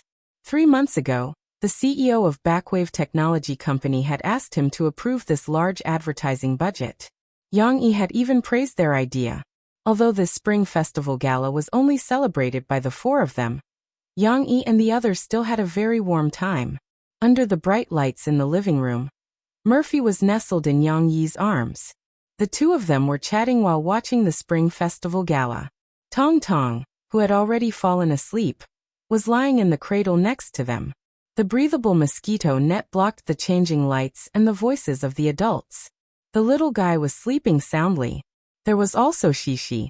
The little girl was originally sitting between her parents, but she couldn't sit still. Sometimes she would get up to sing and dance with the song and dance. Sometimes she would run over to play with little Guai and steamed bun. Shishi wasn't as engrossed in the Spring Festival Gala as her parents. Other than the song and dance programs, which were relatively interesting, and the children's dance attracted Shishi's attention. As for the other programs, Shishi couldn't understand them at all. After all, Shishi couldn't understand the ancient Chinese singing of the drama and the humorous language of the skits and crosstalk. Therefore, when her parents were convulsing with laughter, Shishi felt a little bored. Instead, she felt that throwing small balls for steamed bun and little guai to chase after was more interesting. The cats meowing, the dogs barking, and Shishi's cheerful laughter echoed in the house. The most important happiness of the spring festival spread through the laughter. Late at night, Shishi, who was tired from playing, fell asleep. Yang Yi carried the little girl upstairs to the master bedroom to sleep. Then he came down to watch the spring festival gala with Murphy. After God knows how many programs had passed, the host finally announced the program, and the subtitles of Chun Yijia's program appeared on the screen. Steady Happiness Lyrics and Melody Yang Yi. It was indeed Steady Happiness. Murphy turned her head and looked at Yang Yi. There was a hint of pride in her eyes. The corners of her mouth curled up, and she smiled sweetly as if saying, "See, I guessed right? Chun Yijia was a big star after all. He was one of the few artists who could sing solo. Although the whole song could only be sung once, there was no time to repeat it a second time. One day, I began to feel happiness from the ordinary days. I saw the clear distance, the happiness that I want." The charm of Chun Yijia's voice was that he could turn the music that was as plain as boiled water into a confession that he had been planning for a long time. The lyrics contained an intoxicating rhythm and mellow, rich emotions. It was not the first time she had heard this song. Murphy snuggled in Yang Yi's arms, but she felt that the lyrics of Yang Yi's song had touched her heart. Happiness didn't need to be magnificent or romantic. Just this kind of simplicity was enough to make people satisfied. How could he be so good? How could he write such a beautiful melody and delicate lyrics? As if their hearts were connected, Murphy turned her head and looked at the excellent man who fascinated her. Yang Yi was also feeling that happiness did not come easily. He lowered his head and looked at Murphy. Their eyes met. Love was as deep as water, and success came naturally. Yang Yi did not rehearse. He lowered his head and gently kissed Murphy's soft red lips. Murphy let out a lazy snort. She could not help but stretch out her hands and gently grab Yang Yi's head. Her fingers were inserted into Yang Yi's hair, as if she was worried that she would lose her strength and fall. How long had it been since the two of them were so intimate? A few months? Nearly half a year. In order not to provoke Yang Yi, who had been holding back for a long time, Yang Yi did not want to hurt Murphy, who was pregnant with Tong Tong. The two of them really had not been so intimate for a long time. Even if they occasionally kissed, it was just a touch on the forehead or a light touch on the lips. At this moment, the two of them, who had been holding back for a long time, had a long and deep French kiss. In the end, Murphy was a little out of breath. They looked at each other and smiled, their lips parting. "Sorry, I almost wanted to snatch the food from Tao Wu." Yang Yi smiled softly and withdrew his left hand from Murphy's open front. "It doesn't matter if you snatch it or not. Anyway, Momo won't be able to finish it." Mo Fei pursed her lips that were a little red because of the kiss and smiled. "I'd better not. I'm afraid that I can't control myself." Yang Yi deliberately used a strange Cantonese accent and teased her. Murphy chuckled. However, she did not know why, but her face was flushed and her eyes moved with a trace of seductive electricity. She bit her lower lip and said softly, "I know that you love me, but people say that after giving birth, it can be done after 6 weeks. We are now 2 months pregnant." "You mean?" Yang Yi's eyes lit up. He grabbed Murphy's hands and asked with a smile. "What? What did I say? What are you thinking? Don't you want to watch the New Year's gala?" Murphy was stubborn, but her eyes were full of smiles. "How can the New Year's gala be better than you?" Yang Yi turned off the TV with a snap. He grabbed his collar and stretched out his arm to twist it. His shirt was also taken off, revealing his strong chest and abdominal muscles. Murphy blushed at the sight. She could not help but say, "Do you want to do it in the living room? Then let's go upstairs." Yang Yi carried Murphy in his arms and rushed upstairs. "Tao Wu, I know. I'll settle you down first, then I'll carry him." On New Year's Eve, the whole country was waiting for the countdown. However, in the bedroom of these two guys, it was a red wave, a pair of mandarin ducks' crossed necks, and a poem said, "The apes on both sides of the river can't stop crying. The heavy artillery has passed the 10,000 mountains." That you're tuning in to the Earbook Haven YouTube channel. Don't forget to subscribe and join us on this journey to catch the most captivating stories.